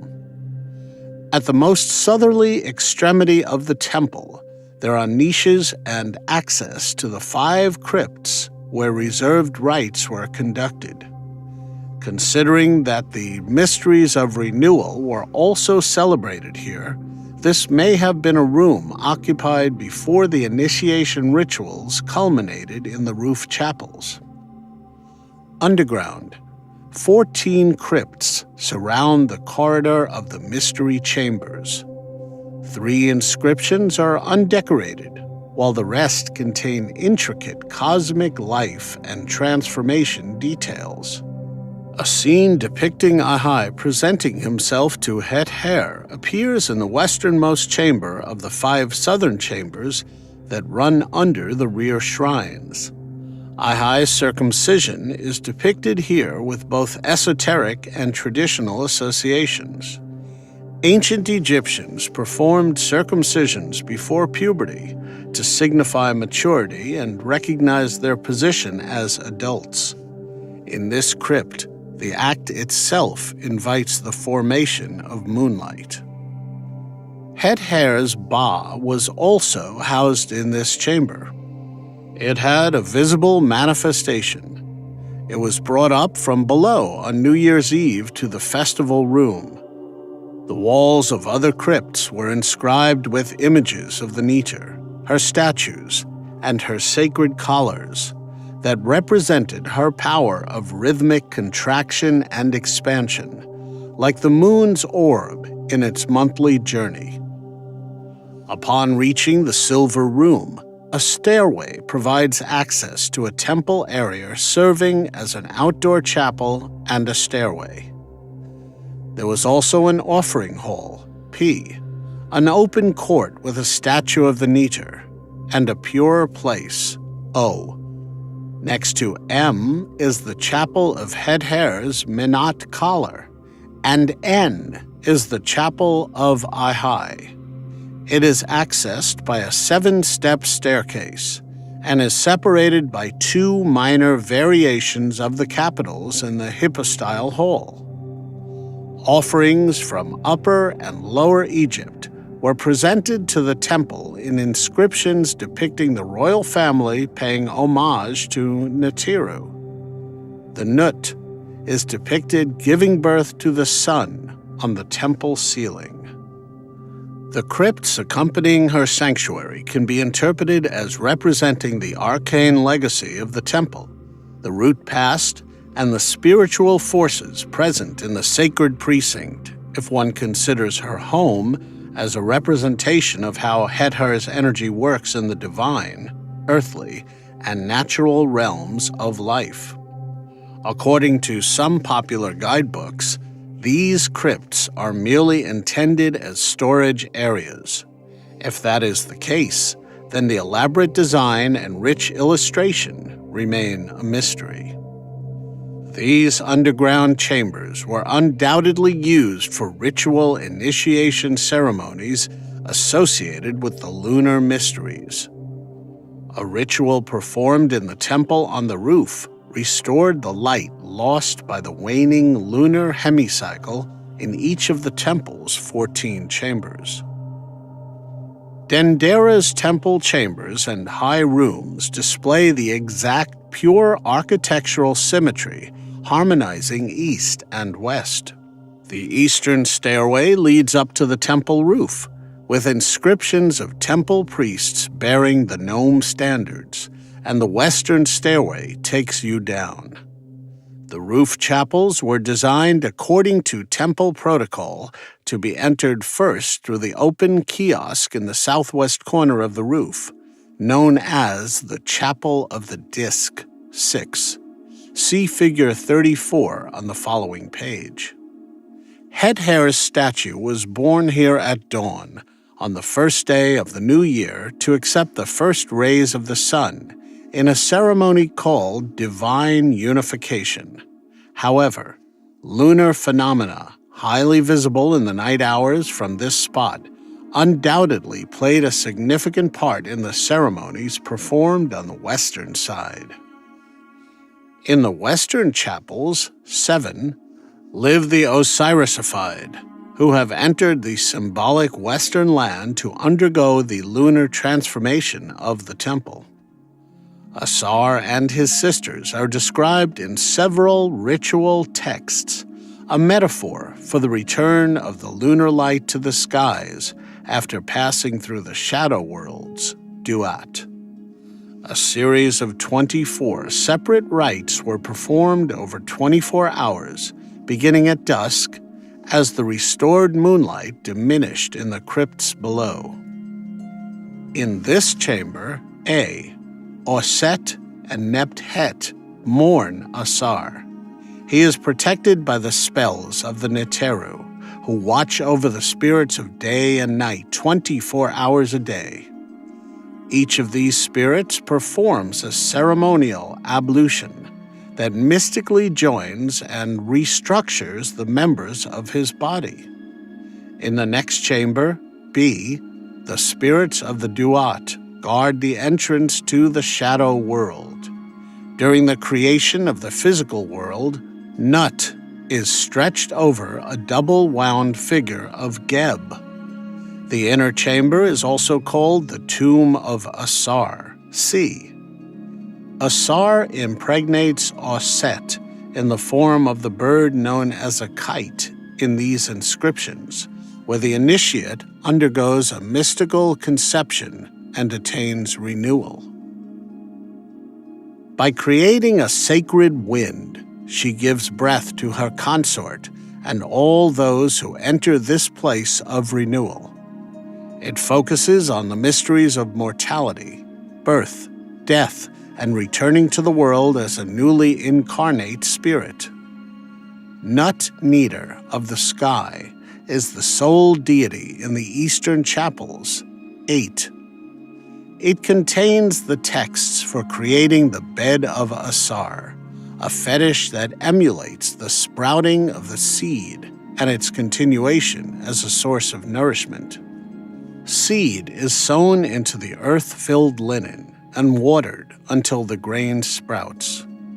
Chapels here reveal the enigmatic mystery of nature's transformation, from the agricultural to the great cosmic cycles in the sky. As with the oblong zodiac in the Silver Room, the circular zodiac, B, on this chamber's western ceiling, represents the skies at least as far back as the dawn, 417 CE, when the Ptolemies last renovated the temple. To identify the major epochs of the temple, the zodiac represents a point of orientation for the vernal equinox. The zodiac correctly displays the circumpolar stars, the constellations on the sun's path, and the Egyptian decans. The ceiling is adorned by an outstretched figure of Nut, while on the eastern side she is surrounded by 14 lunar barks. Asar's chapel is the innermost chamber of his bier, C. Asar and Auset travel in their barks along a 14-step staircase, representing the waxing moon and the 14 lunar days of Nut. Moon's endless recreation and renewal are represented by this suite of rooms. Antiquity appears to have served as a waiting area on the northern part of the roof. 9. The floor appears to be gaming boards on the roof, but the markings could also be astronomical sighting devices used by the priests of the hour. Additionally, if the function of game boards is confirmed, they were undoubtedly instruments of divination, one of the primary functions of the lunar system. Pilgrims were not permitted access to the temple's interior, though many of the Neter's feasts were attended only by her clergy at certain times of the year. Outside the main temple, a carved door provided symbolic access to those who could not enter the temple in the temple's rear. Inscribed upon the wall is the emblem of Het Her, marking the axis of the temple, but it has been worn away by the repeated touching of ancient visitors who over time scraped dust out of the hollow to gain talismanic mementos of their time here. There are 4 steps at each corner of the sacred lake at the southwestern corner of Het Her's precinct. The Iseum, Temple of Auset, is south of this and comprises 2 sections. The western portion faces north.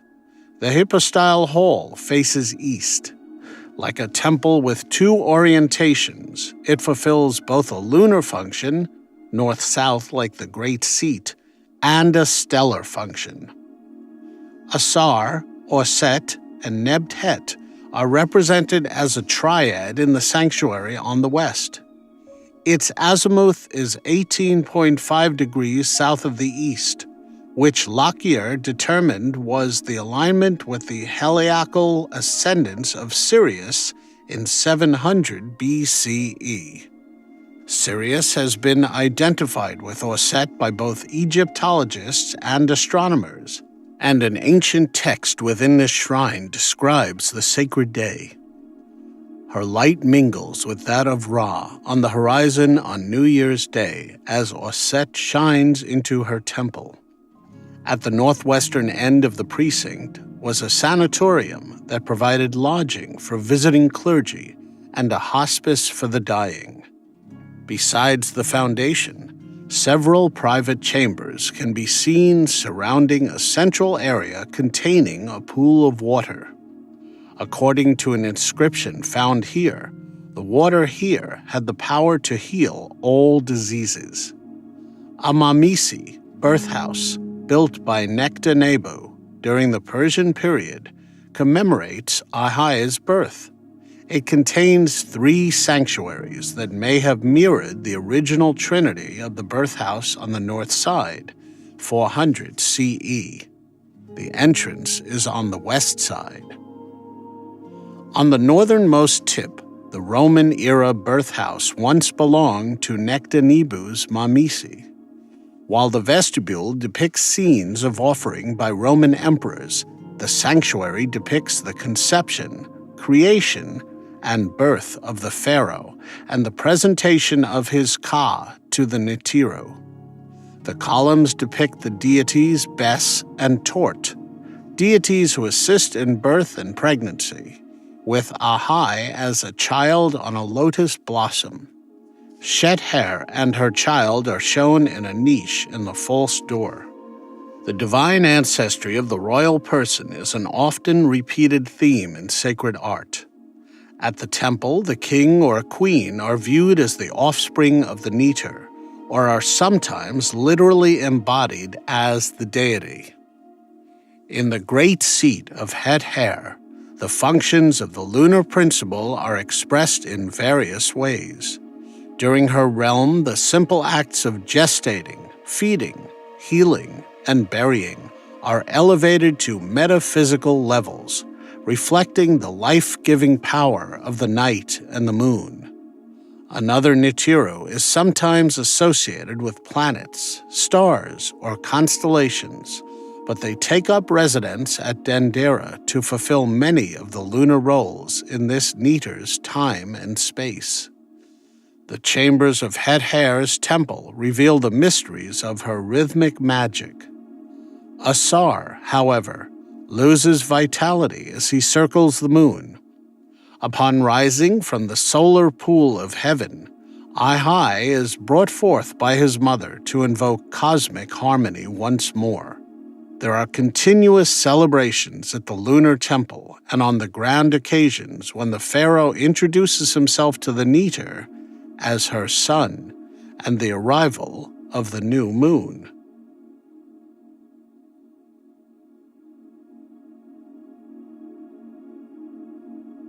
Star Temples, Per-He, the House of Eternity. Several Old Kingdom monuments bear witness to the reality of the sacred science as the repository of semi-secret wisdom. Aside from their most distinctive architectural characteristics, a lack of ornamentation and geometric forms, no definitive function has been assigned to these sites, although Egyptian records document a long-term cycle of rebuilding and rededication. A simple plan for the temple and tomb appears to be based on architectural codes and known religious functions, but enigmatic details cast doubt on this view. It is rare to find some of the unique features in later monuments. At the pyramids and the Sphinx, for example, we encounter the legends of the places where, according to classical writers, the mystery teachings were dispersed and preserved through specialized activities, commonly described as initiatory. Unlike the solar and lunar complexes that we have examined, they do not celebrate creation and procreation. Instead, These places' textural evidence and architectural elements emphasize the union and identification of specific individuals with the Nibiru. In addition, early Egyptologists believed they were explicitly designed for burial, but not all agreed with this. According to Margaret Murray, one of the most prominent Egyptologists, using the early pyramids has never been explained satisfactorily. The earlier ones may have been burial places, but there is no evidence of their original purpose. Although it is not clear whether the divine king was alive, they were used for particular religious ceremonies. It is also vital to realize that many pharaohs had both a burial place and a cenotaph, so that the pyramid may have been the cenotaph. There is agreement among several modern scholars.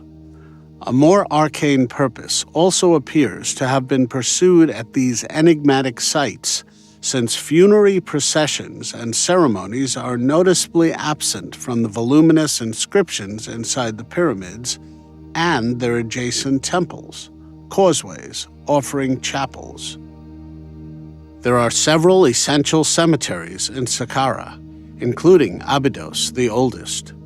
A very exemplary model of the Pirhe is offered by the Neterkat complex of the monarch Neterkat, divine body, Djoser.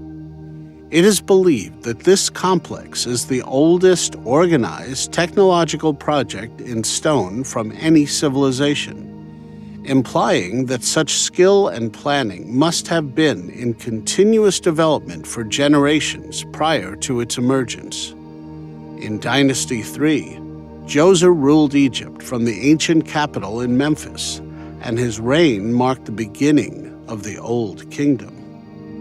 According to legend and archaeological evidence, Imhotep, the pharaoh's chancellor, conceived and executed Djoser's center. Known as a master of architecture, mathematics, and geodesy, Imhotep lived in the early dynastic era of Egypt, and he was a high priest of Per-Ankh at Heliopolis. He was also invoked as a deity in Egypt's late period to restore health as a physician and the patron of medicine. In Greco-Roman times, the Alexandrians considered him the precursor of all Egyptian magic and science. From Memphis to Philae, shrines dedicated to his honor bear witness to an extensive cult honoring his mysteries. Imhotep appears to have been the pinnacle of spiritually and intellectually human achievement for ancient Egyptians. A scribe's ideal, an architect's inspiration, and a priest's source of wisdom, he was. We have discovered an inscription bearing Djoser's name and Ihotep on a statue found at Saqqara. Among the tablets uncovered at the corners of his complex are the names of Djoser and his two daughters, Intkaz and Hetepernepti. Although this complex was used for ritual ceremonies by later kings of the royal house, it is not merely for funerary purposes, but a place to hold observances restricted to a select group of participants. Djoser's monuments contain many disparate elements when considered in the sacred science. One part of the complex comprises a 197-foot-high stepped statue called a mastaba, Arabic for bench or a pyramid, the oldest in Egypt. This step pyramid is contained inside a square, walled structure that measures 1 mile aside in all of Egypt's architecture. The monument is believed to be a replica of the legendary White Wall of Memphis, a white limestone barrier that surrounded the ancient city and distinguished it even in ancient times. One architectural masterpiece incorporates the symbolic divisions of Egypt and the heavenly regions. The northern and southern precincts also depict the complex's critical northern and southern divisions, and the gnomes and spirits. Several places have rooms initially called burial chambers, although the evidence of burials is lacking. Djoser's reign is marked in red ink on the Turin King list of Dynasty 19, showing a significant period in Egyptian history. The center of the picture represents this era, which began around 4000 BCE. Memphis was known during the Old Kingdom as Ankh-Tau, the outpouring life of the two lands. By its age, Djoser's center represents the inauguration of a new epoch, most likely the transit of the vernal point from Gemini, representing the king as the unifier of the two lands and crowns, into Taurus, symbolizing his earthly role as the bull of heaven. As the geographic center of the two lands, this region represents the unity of Egypt. In the Old Kingdom, the role of a king was primarily one of unification and stabilization of the country. Egypt's southern border was established with the first cataract of the Nile during Djoser's reign. This and other accomplishments distinguished him from others in antiquity as the innovator of Egypt's geographic order and power in the region. His monument embodies many aspects of this order, including chambers, halls, courtyards, and shrines. Djoser's complex at Saqqara represents both the heavenly and earthly powers through its architecture. Netero embodied several principles associated with the king in ancient Egypt. In his role as Heru, guardian of the two lands, symbolized by two crowns, Pharaoh was the unifier of the divided regions, as shown by his symbolic names. Furthermore, as the solar principle, the king embodied the prototypical imprint of Egypt's first monarch, Assar, who personified the continuous manifestation of sacred forces. The king combined earthly and cosmic principles, thus bringing all natural phenomena together. Life's eternal, vital qualities, its cyclical expression, were all aspects of his power. At cosmically potent times, several ritual acts were reserved only for Pharaoh to reinforce these roles so that both land and king could be renewed as the seasons. The legendary Jubilee Festival, Heb Sed, celebrated by and for the king, encapsulated these developments. Despite serving as a symbol of renewal, the Heb Sed also represented the preservation and perpetuity of the union involving the Netero and human life. Several dynastic periods have recorded the festival, and little has changed. A king represents the collective human form from which he sprung, and a Heb Sed ensured that strength, stability, and balance could be maintained through another generation. It was proposed that the ancient African custom of slaying an elderly chief to allow the accession of a younger, more valuable one influenced the Egyptian royal tradition of the Heb Sed. This assumption, however, has never been verified, not even in pre-dynastic times. It was also believed that the step pyramid and the other structures of Djoser were strictly funerary. Built to memorialize the king, house his remains, or serve as a memorial to his accomplishments. Based on evidence uncovered during recent excavations, the Heb Sed court of Djoser is now seen as a center for periodic rites attended by the living pharaoh. According to archaeoastronomers, this celebration represents Saturn's return to the same spot in the sky every 29.5 years as part of the Heb Sed. This is also a cycle of death and renewal in astrology at some level. It is believed that this cycle is an accurate chronometer of a single human generation. The records reveal that even if astrology's tenets are discounted, the rituals were synchronized by the Ma, seers of the temple, those assigned to the solar priesthood who interpreted the stars. Imhotep was known as Chief of the Observers, a title given to the high priest of Heliopolis who counseled the royal house on significant cosmic events, such as the return of Saturn. While there are no extensive texts in the step pyramid, some stelae depict Djoser in various scenes during the Hebsed ceremony. Unas, one source of the intriguing pyramid texts that reveal the transformation of the king into a sky being, is located south of Djoser's complex. In a modern study of these texts, Ryan Moorhen concluded that Una's pyramid inscriptions are ritual dramas. The writings in stone begin on the right as one enters the Unas pyramid and are developed logically as one passes around the walls of the chambers until reaching the entrance again.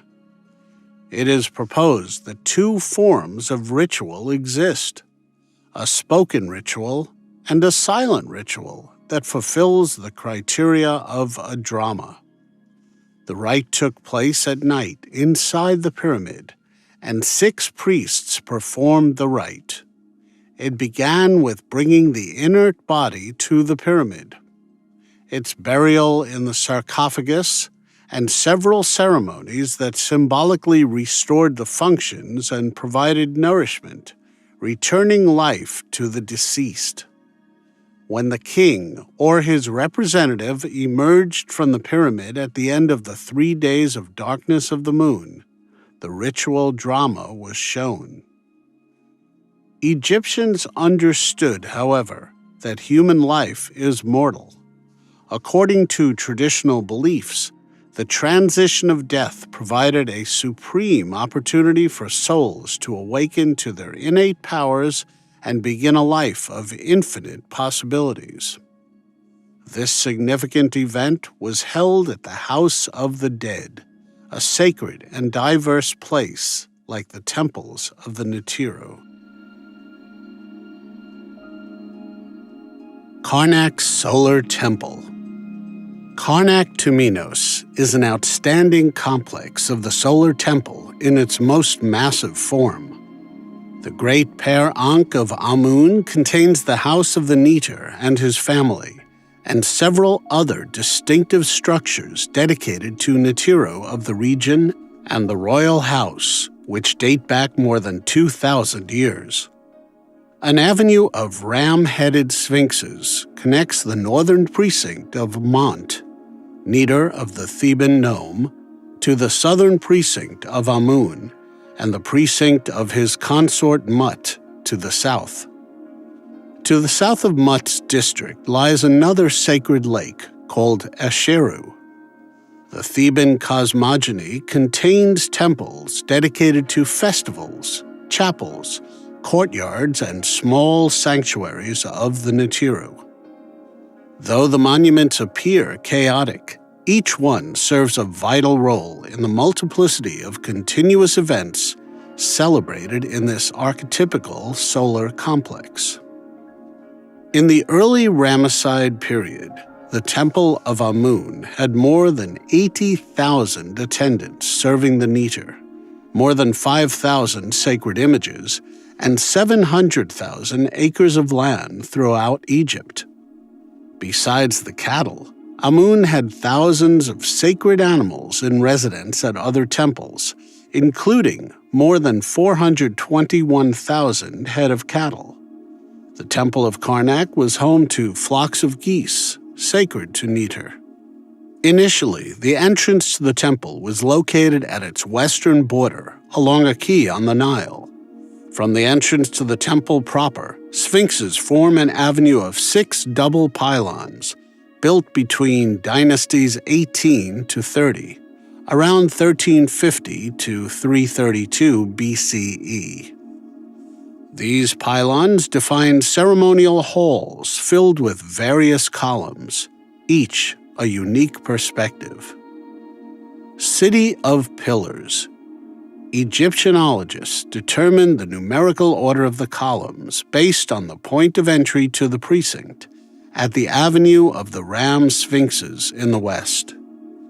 The largest and latest pylon was built during the short-lived Nubian Empire, 715 to 672 BCE.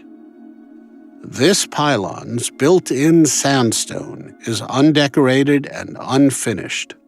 Symbolists have interpreted this as deliberate. A mound of Amun has been moved to the precinct entrance to await a new cycle of embodiment, since sandstone is associated with the element earth. Located within pylon, I am the Great Court, A. Here are the ruins of a kiosk with an altar constructed from alabaster blocks. In the daily ritual of transporting Amun's image to the outer court, this monument was one of the stations. It is the only monument surviving in Egypt built on a homogeneous plan by one king, Ramses III, B. Ramses, the warrior king, is depicted on the pylon of this small building, lined with mummiform pillars, accompanied by inscriptions about the annual festival of Amun Min. 3 shrines in the sanctuary are dedicated to Amun, Mut, and Khans. Ramses II's 2 striding colossi are nearby, the northern one with only feet remaining. An intensity of 63.5 degrees north of east is observed at this temple, oriented to the north. Around 1300 BCE, Eltanin in the polar constellation of Draco, aligned on the temple's axis at sunrise. Located in the northwest corner of the Great Court, Seti II's shrine depicts the Ba of Amun-Ra as a ram, while at Karnak the sacred barks rested here during the great processionals. A gray sandstone construction with rose granite doorways surrounds 3 chambers dedicated to Amun, Mut, and Khans. At setting, Canopus, a southern star, aligns on the temple's axis with an amplitude of 63 degrees south of west. Pylon 2 is the following easterly gateway in the Avenue of Sphinxes. They are remnants of an older entry, but heralded the culmination of Dynasty 19. Horemhab and Ramses I began constructing this pylon, which was completed by Seti I.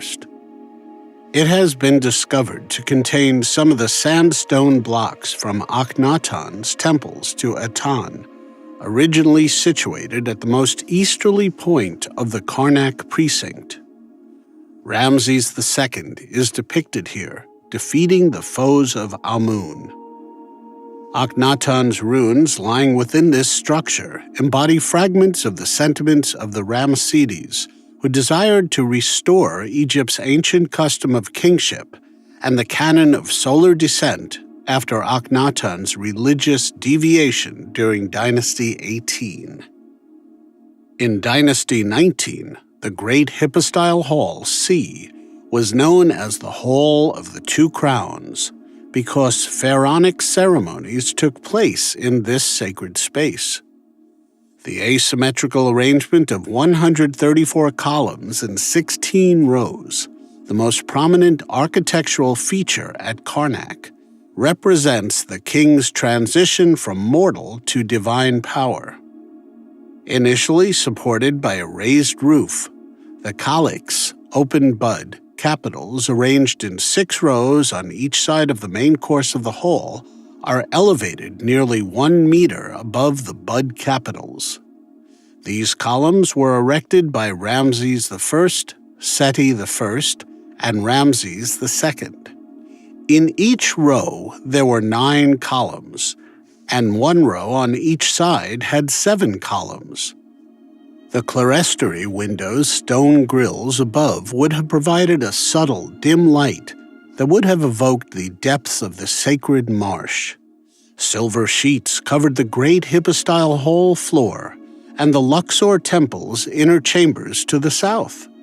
There is a scene on the north and south walls of this hall depicting Seti I and Ramses II destroying the enemies of Egypt, symbolizing the king's role as the subjugator of disorder. Amenhotep III, the father of Akhenaten, built Pylon 3, a limestone block from Senusret I's small pavilion, 2000 BCE, built as a monument for King Heb-Sed, was found within the pylon. Even though it is the oldest structure at Karnak, Dynasty 12, its blocks were undoubtedly reassembled in ancient times to blend elements from the old order into the new. Located outside of Amun's shrine to the north of Pylon 1, the monument was initially located along the avenue of human-headed sphinxes, extending from Karnak to the Luxor Temple, and used as a resting place for festival barks. Lucy Lamy carefully studied the details inscribed inside the pavilion. Her findings included the gnome list, including their capitals and guardian spirits, inscriptions of the number of digits, palms, and spans used in construction measurement, land measurements of Egyptian territory, and the standards of the Nile's flooding at 3 points. Following Pylon 3 eastward into the Grand Court, D, is access to the avenue to the southern structures, and 4 obelisks of Thutmose I, Ramses IV and V. King Hatshepsut's rose granite obelisks are in Pylon 4, constructed by his successor, Thutmose III. Pylon 5 was built by Thutmose I. The sanctuary at Karnak, E, which features 2 chambers made of pink granite, was reconstructed by Philip Arrhidaeus, who succeeded Alexander the Great. Pharaoh's purifications, coronation, and enthronement by the Neteru, a high ceremony exclusively conducted at Amun's house, are depicted on the sanctuary's outer walls. A sacred bark on the pedestal remains today in the outer chamber of the Neter, where the Neter listened to an audience. At Karnak, F, only the pavement remains of the original sanctuary, which lies east of the Macedonian chamber. Anciently, this site was called Amun-Ipet Saut, the counter of the places, because they bring tribute, referring to Ipet, the Neter of multiple cities and a form of Tort. Her tiny sanctum in the southwest corner of Amun's precinct, adjacent to the Temple of Khans, has been continuously maintained throughout the centuries and displays 2 parts, about the 2 periods of darkness and light honored here. Thutmose III's Great Jubilee Temple, G, is located east of the original sanctuary. The ancient records refer to it as Akhmenu, Fortress of Resplendent Spirit. In modern times, scholars refer to it as the Hall of Festivals. It is situated on a north-south axis, but entered from the southwest corner. This precinct's main hall contains 20 columns in 2 rows in the center, carved in a unique shape similar to a tent pole. These are surrounded on either side by 32 square pillars and end with the Holy of Holies, which consists of 3 chambers dedicated to Amun, Mut, and Thutmosis. At its south end, a chamber of ancestors depicts the king making offerings to his predecessors, a memento to Thutmose forebearers. The original reliefs are in the Louvre. The Hall of Festivals, H, is flanked by 50 small halls and chambers on its outer wall. These structures appeared to have been intended for public use and were likely dedicated to gnome spirits and other temple gods. Known as chapels of the hearing ear, they were designed to receive pilgrims' prayers and supplications. A temple dedicated to Ra-Harakhet, built by Ramses II, is east of these chapels, known as the Temple of the Hearing Ear. It is on the identical axis as Ipit Saut, and east of it lies the base of the tallest obelisk in the world, with a height of 31 meters. Moved to Rome's Lateran Square in 1587. As the Ben symbolizes the culmination of celestial light at the place where it is positioned, the obelisk's location at this easternmost site suggests that a significant observational ritual of the sun took place here. On the southeast side of the Great Temple of Amun is the sacred lake, Ai. In honor of Khepiri, Amenhotep III placed 4 gigantic scarabs in the northern wall of the lake, including a nilometer. From the fowl pens to their daily swim, the sacred geese ran through a stone tunnel on the south side of the lake. Ramses III built the Temple of Khans, J, behind and to the southwest of his temple. Built by Thutmosis, the temple depicts the Nibiru of the Memphis cosmogony and represents Ptah and Sekhmet north of Ipet Saut. As the gateway points south, it pierces through the enclosure wall and stretches along an avenue of human-headed sphinxes to Luxor. Nearly all of the building remains. The sacramental space. Ancient Egypt practiced sacred science by coordinating cosmic resonance, sacred architecture, and ritual. In our previous discussion of the use of sacred astronomy to determine the appearance of the gods, we saw how the architectural encryption of sacred principles in the temples facilitated their descent into physical reality. We can elevate our perception of ourselves by visiting sacred spaces, even symbolic ones, with the perception of divinity living in material form. Dendera's Lunar Temple. Today's sacred precinct is entered through the Roman propylon and the temple through the hypostyle hall, which also dates from the Roman period. Refer to the diagram of the Dendera temple below. The entrance into the first chamber of the temple represents the mystic nature of sound as a vehicle for bringing the spirit to cosmic realms, where the 24 divisions of the day become 24 stages of transformation. There is an unusual forest of 24 square pillars topped with the head of het hair with bovine ears. These columns have crotalums, which are unique to the goddess and represent her role as a mentor of rhythms. It is often seen in temple iconography and the sistrum rattle, an ancient percussion instrument. When used as an architectural element, the unique trapezoidal shape of the crotalum mimics the resonances of such an organ, creating in space an effect the ancients must have experienced as well. All of het hair's chambers reflect the macrocosmic nature of the house. Throughout the hypostyle hall, there is an astronomical ceiling on both the east and west sides, depicting the skies as the ancients saw them. displaying 7 panels corresponding to her sacred number. In the hall, the inscriptions on the left, A East, depict the stars and constellations on the ecliptic, and the inscriptions on the right, A West, depict the constellations of the northern pole.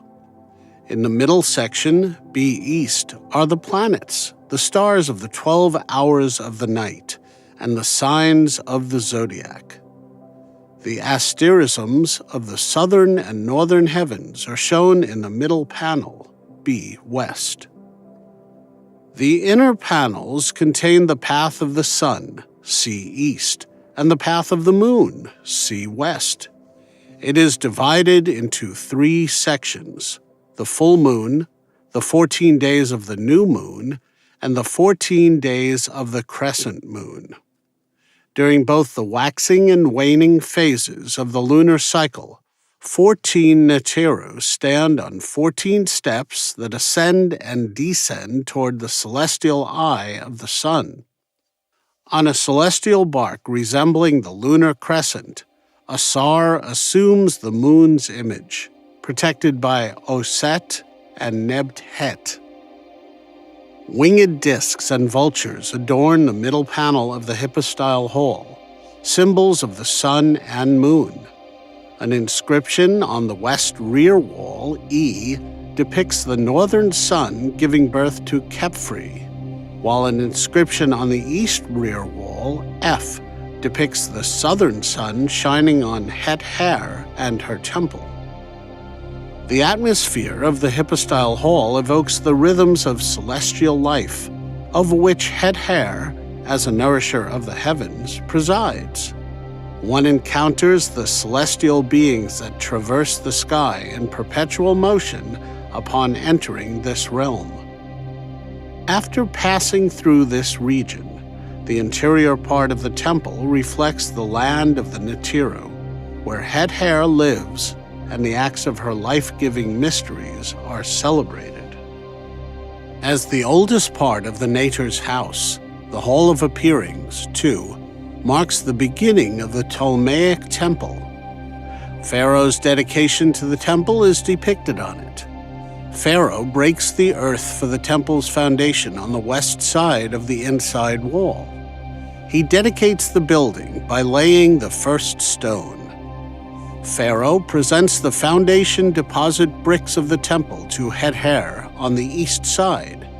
He then dedicates the sacred precinct to the Neter after purifying it. First appearing at her feasts, this hall is surrounded by 6 chambers, beginning with the treasury, A, where the temple's precious metals are stored.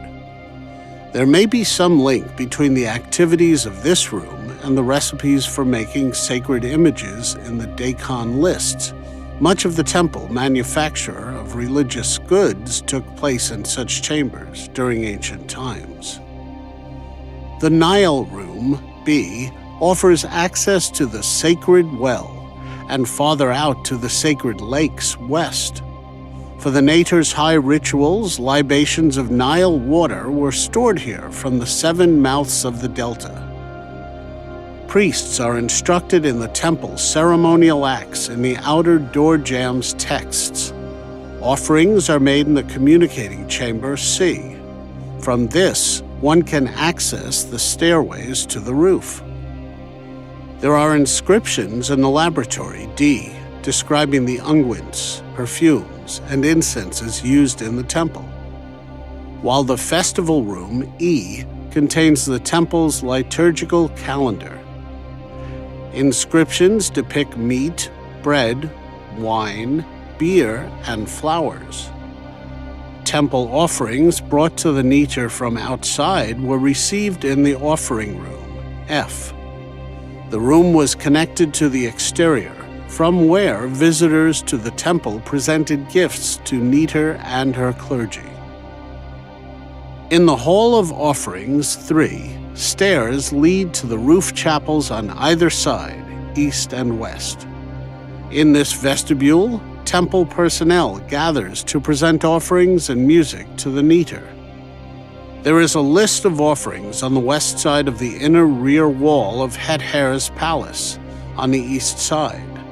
The king offers her the ritual intoxicating drink that myth says was given to her by Ra for not destroying humanity when it transgressed against the Nitiru at the beginning of time. The inscription reads, "Beautiful one, cow, great one, magician, splendid lady, queen of the gods, Pharaoh reveres you. Give so that he may live." Purification chamber, A, is used for sacrificial offerings on the east. Before his presentation in the sanctuary, A was carefully inspected for purity and cleansed according to ritual canon. With oblations from the public, the daily sustenance of the Neter was prepared and assembled here. The Ascension of Light. At the solar temple, the most important event was the appearance of light, and each day the creation was enacted.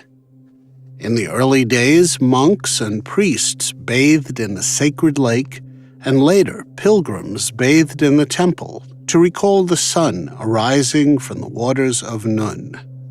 Purifications were performed in the temples within the precinct, which represented the Neter's entry into the lower worlds and its resting on the mounds of the sanctuary after entering the lower worlds. A priestess chanted and rhythmically cadenced the drum and sistra to awaken the Neter to the world of life, while attendants sensed the sanctuary to welcome the sacred being. As a result of this embodiment, the divine spirit was drawn to the outer court to be bathed in the sun's rays, symbolizing the illumination of the Holy Land and its renewal. By reenacting this event, the Neter's power reappeared in the world of life, ensuring the continuation of divine order.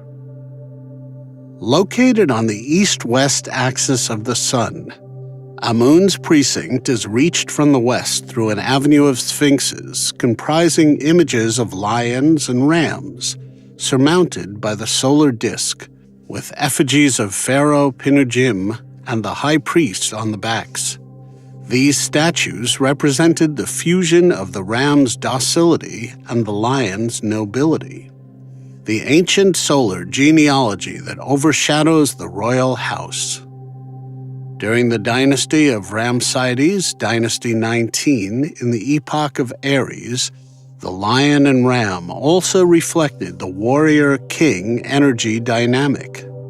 As the heir to Asar and conqueror of adversarial forces, the royal house assumed the archetype of Heru, Leo, the avenging son of his father, Asar, fully. Egypt's civilization was mobilized almost exclusively during this time to repel a series of invasions by the Hittite Empire. In sacred astrology, Leo and Aries are the ruling signs of the sun, so the solar temple necessarily reflects their symbolism. Their splendor reflects the dignity of kingship. Although much of what existed in the early days of Karnak has long vanished, we know that the vast tract between the eastern boundary of the original temple and the present sanctuary was a sacred area used as a temple complex dedicated to Amun and his family.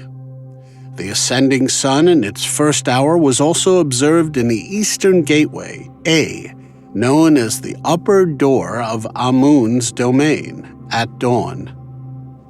In the 8th hour after sunrise, when the sun cycled over the horizon and its light reached into the chambers of a great time, light entered the inner sanctuary, B. As the sun passed over the temple, its doors were ritually opened to express the solar circuit. Priests carried Amun's bark, flanked by offering chambers into the Hall of Records, C. A chamber inaugurated by Thutmosis III, inscribed with records of gifts and booty he received from his military campaigns. After passing through two massive granite pillars decorated with the heraldic plants of the Upper and Lower Kingdoms, the lotus and papyrus, the solar bark, which was carried by priests, followed the steady path of the heavenly orb overhead. On each face were lists of tribes in the south and the 119 tribes in the north, Syria, that Thutmose subdued. He then approached the last and most petite of the temple's gateways, Pylon the Sixth. Here, D, he is shown worshipping Amun at the 9th hour. The Field of Reeds, which stands between pylons 5 and 6, is a colonnade, E, comprised of 24 16-sided columns, where the hours of day and night rose in a timeless place. In its 10th hour, the sun reached this space. After passing pylon 5, it entered its 11th hour at a second colonnade, F, of 14 papyrus columns, gilded in antiquity. The solar light made whole the 14 divisions of Asar's dismembered body symbolically here. The sun marked the 12th hour after passing over the two obelisks that marked the terminus of Thutmose I, G's temple, after passing over pylon N, named Atun Great in Majesty. After passing over pylon N, it marked the end of its visible path in the sky. In ancient times, the solar bark traversed the outer courtyard at dusk, imitating the sun's passage into the Duat, then sailed back to the inner sanctuary to await renewal the following morning. Saqqara's stellar temple. Djozir's complex enters from the southeast, A, sunrise at the solstice.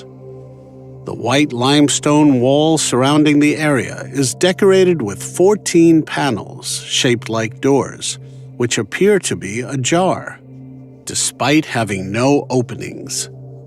The opening through which the interior can be accessed appears as a double door in the open position, complete with carved hinges and slits indicating which panel should be closed first.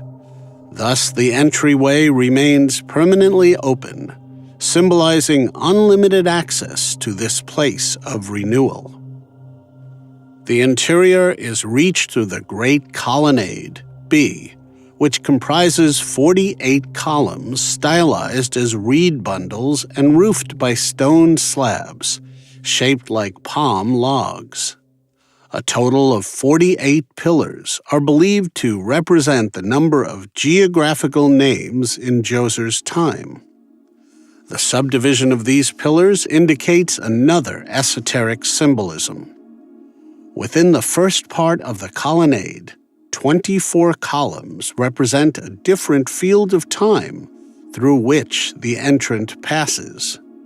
On another level, the columns represent an advancement through the 24 vertebral junctions of the body to gain access to the super-physical realm.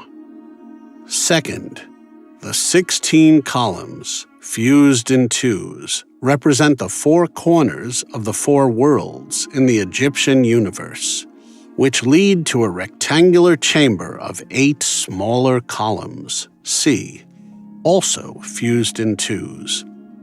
Finally, the sacred space represents the 4 unmanifest elements that precede the manifest world. It gives access to the Great Court, D, the archetypal representation of the body of Egypt. Ancient Egypt was divided into north and south by the Great Court, which represented Egypt's land in ancient times. At the northern end of the field lies the step pyramid, E. In the southern part of the site stands a small monument, believed to be a burial site, but referred to in writing as a birth chamber, F. One of the rooms in this building is too small to fit an adult body, but it is believed that someone in a fetal position could be imprisoned there during certain Heb-Sed rituals. During the Heb-Sed festivities, on the east side of the Great Court, a curious set of chambers serves as a temporary palace for the pharaoh. Djoser's monument defies the assumption that it is a funerary structure. It affirms a long history of ceremonial use for several centuries. An enigmatic robing room occupies part of the complex's interior, where a considerable amount of regalia required for the Heb-Sed rituals was stored. After passing through the temporary palace, you enter the Heb-Sed court, H. Egyptologists have speculated the most about this area because it embodies the entire complex's dual nature. There are two types of shrines on the eastern and western sides of the court, each representing one of the nomes of Lower and Upper Egypt. The shrines are carved in the style of the pre-dynastic reed sanctuaries of Egypt. A four-cornered dais accommodated the king's double thrones at its southern end. Two separate structures can be found to the north of the Heb-Sed court, believed to represent the ancient royal residences, the Palace of the North and the Palace of the South. These monuments symbolize the division of Egypt into two lands, with the distinctive plant forms of each region constructed as columns in the facades and chambers. A true mastaba with 6 tiers, the step pyramid is not a pyramid. Egyptianologists attribute the disparate arrangements within the structure to changes in its plan by Imhotep. However, it is possible that this might not be the case, given the site's implied purpose as a monument to the eternal union of land, king, and Neteru. It is more objective evidence that there were separate constructions at the various celebrations of the Heb-Sed during or after Djoser's reign. Archaeological evidence suggests 5 modifications, and the original mastaba structure may have been constructed as a single mastaba structure, with 5 tiers added during later pharaonic periods. There are 3.5 miles of corridors, galleries, and chambers within the step, accessed by a northern stairway. Several chambers are decorated with blue faience tiles, and once contained more than 40,000 alabaster and diorite vessels. Inscribed on many were royal persons and officials older than Djoser and papyri, and ceremonial objects from later dynasties. There is no evidence that the step pyramid served for an extended period as a repository for royal relics or as a safe precinct during times of instability. But we know that it has been regarded throughout Egypt's history as a sanctuary in which both the history and mandate of the royal house have been honored. Djoser's complex also contained the northern Serdab, a small slanted limestone enclosure containing a life-size statue of King Ka. Through 2 holes drilled at the eye level of the statue, Djoser gazes north forever to observe the pole star. The placement of air shafts aligned with the culminations of significant stars and other Old Kingdom architectural devices underscore the importance of Pharaoh's stellar destiny. There is more evidence that Djoser's complex is a ceremonial site for the living than a funerary monument for a dead monarch. Heb-Sed consisted of the living king, representatives from every nome of the land, the clergy from every great temple, and a sacred precinct dedicated exclusively to ritual, as evidenced by the unique Heb-Sed monuments found at different sites throughout Egypt. There is no precise order of acts in the ceremony, but most of its components have been illustrated at various places and times to provide an intriguing picture of the event. During the dark of the moon, the Heb-Sed festival began. At Djoser's Center for Illumination, hundreds of torches were lit and placed in their posts, and a large group of priests, royal attendants, and governors from all Egypt gathered. The king and his priests and courtiers marched through the great colonnade to the cadence of mock funerary drums and chants. The colonnade is reminiscent of reports made by those who have known a near-death experience. Entering a long passage or tunnel at the end of which one enters inner life.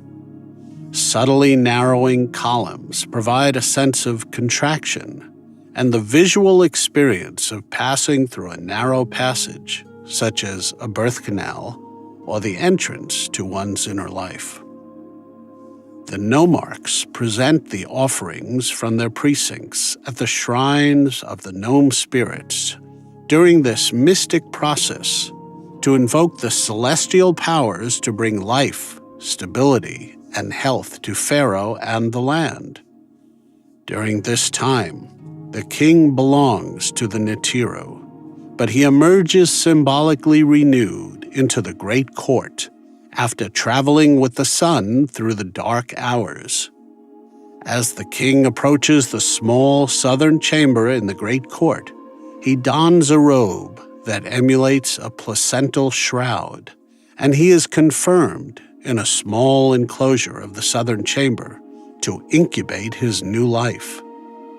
When the infant is still inert, the traditional Sitam funeral priest immediately performs the opening of the mouth ceremony, which imparts the functions of speech and feeding to the newborn king. The king of the two lands, clothed in the innocence of his new life, completes a symbolic circuit of the two lands to reclaim its precincts as his own and to unify them. Circumnavigating the precinct 4 times is described as a ritual dance rather than a jog. Several symbolic objects are shown in inscriptions of Heb-Sed ceremonies.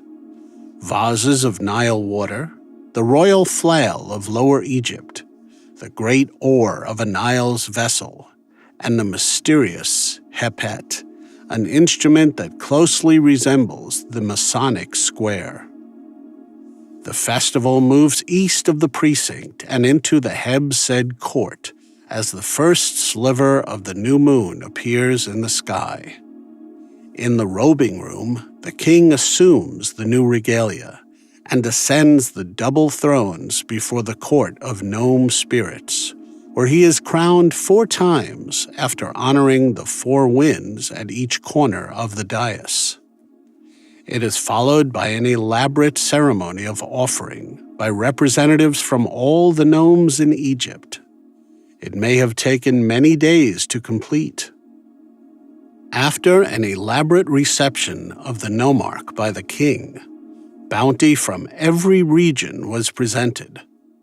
A very significant offering concluded the ceremony, the presentation of palm leaves, which symbolized in hieroglyphic form millions of years, an endowment intended to give the royal Ka lasting endurance. The king was crowned by the gnome officials at each shrine in the court after these formalities. Each of these crowns represents the religious divisions of Egypt and the heavenly powers of the Netiru joining forces on the king's forehead. Djoser's participation in the Heb-Sed represents the continuation of the divine cycle inaugurated by Netiru's presence in Egypt. A celebration there exemplifies the prototypical cycle of human experience through the king's interment and renewal.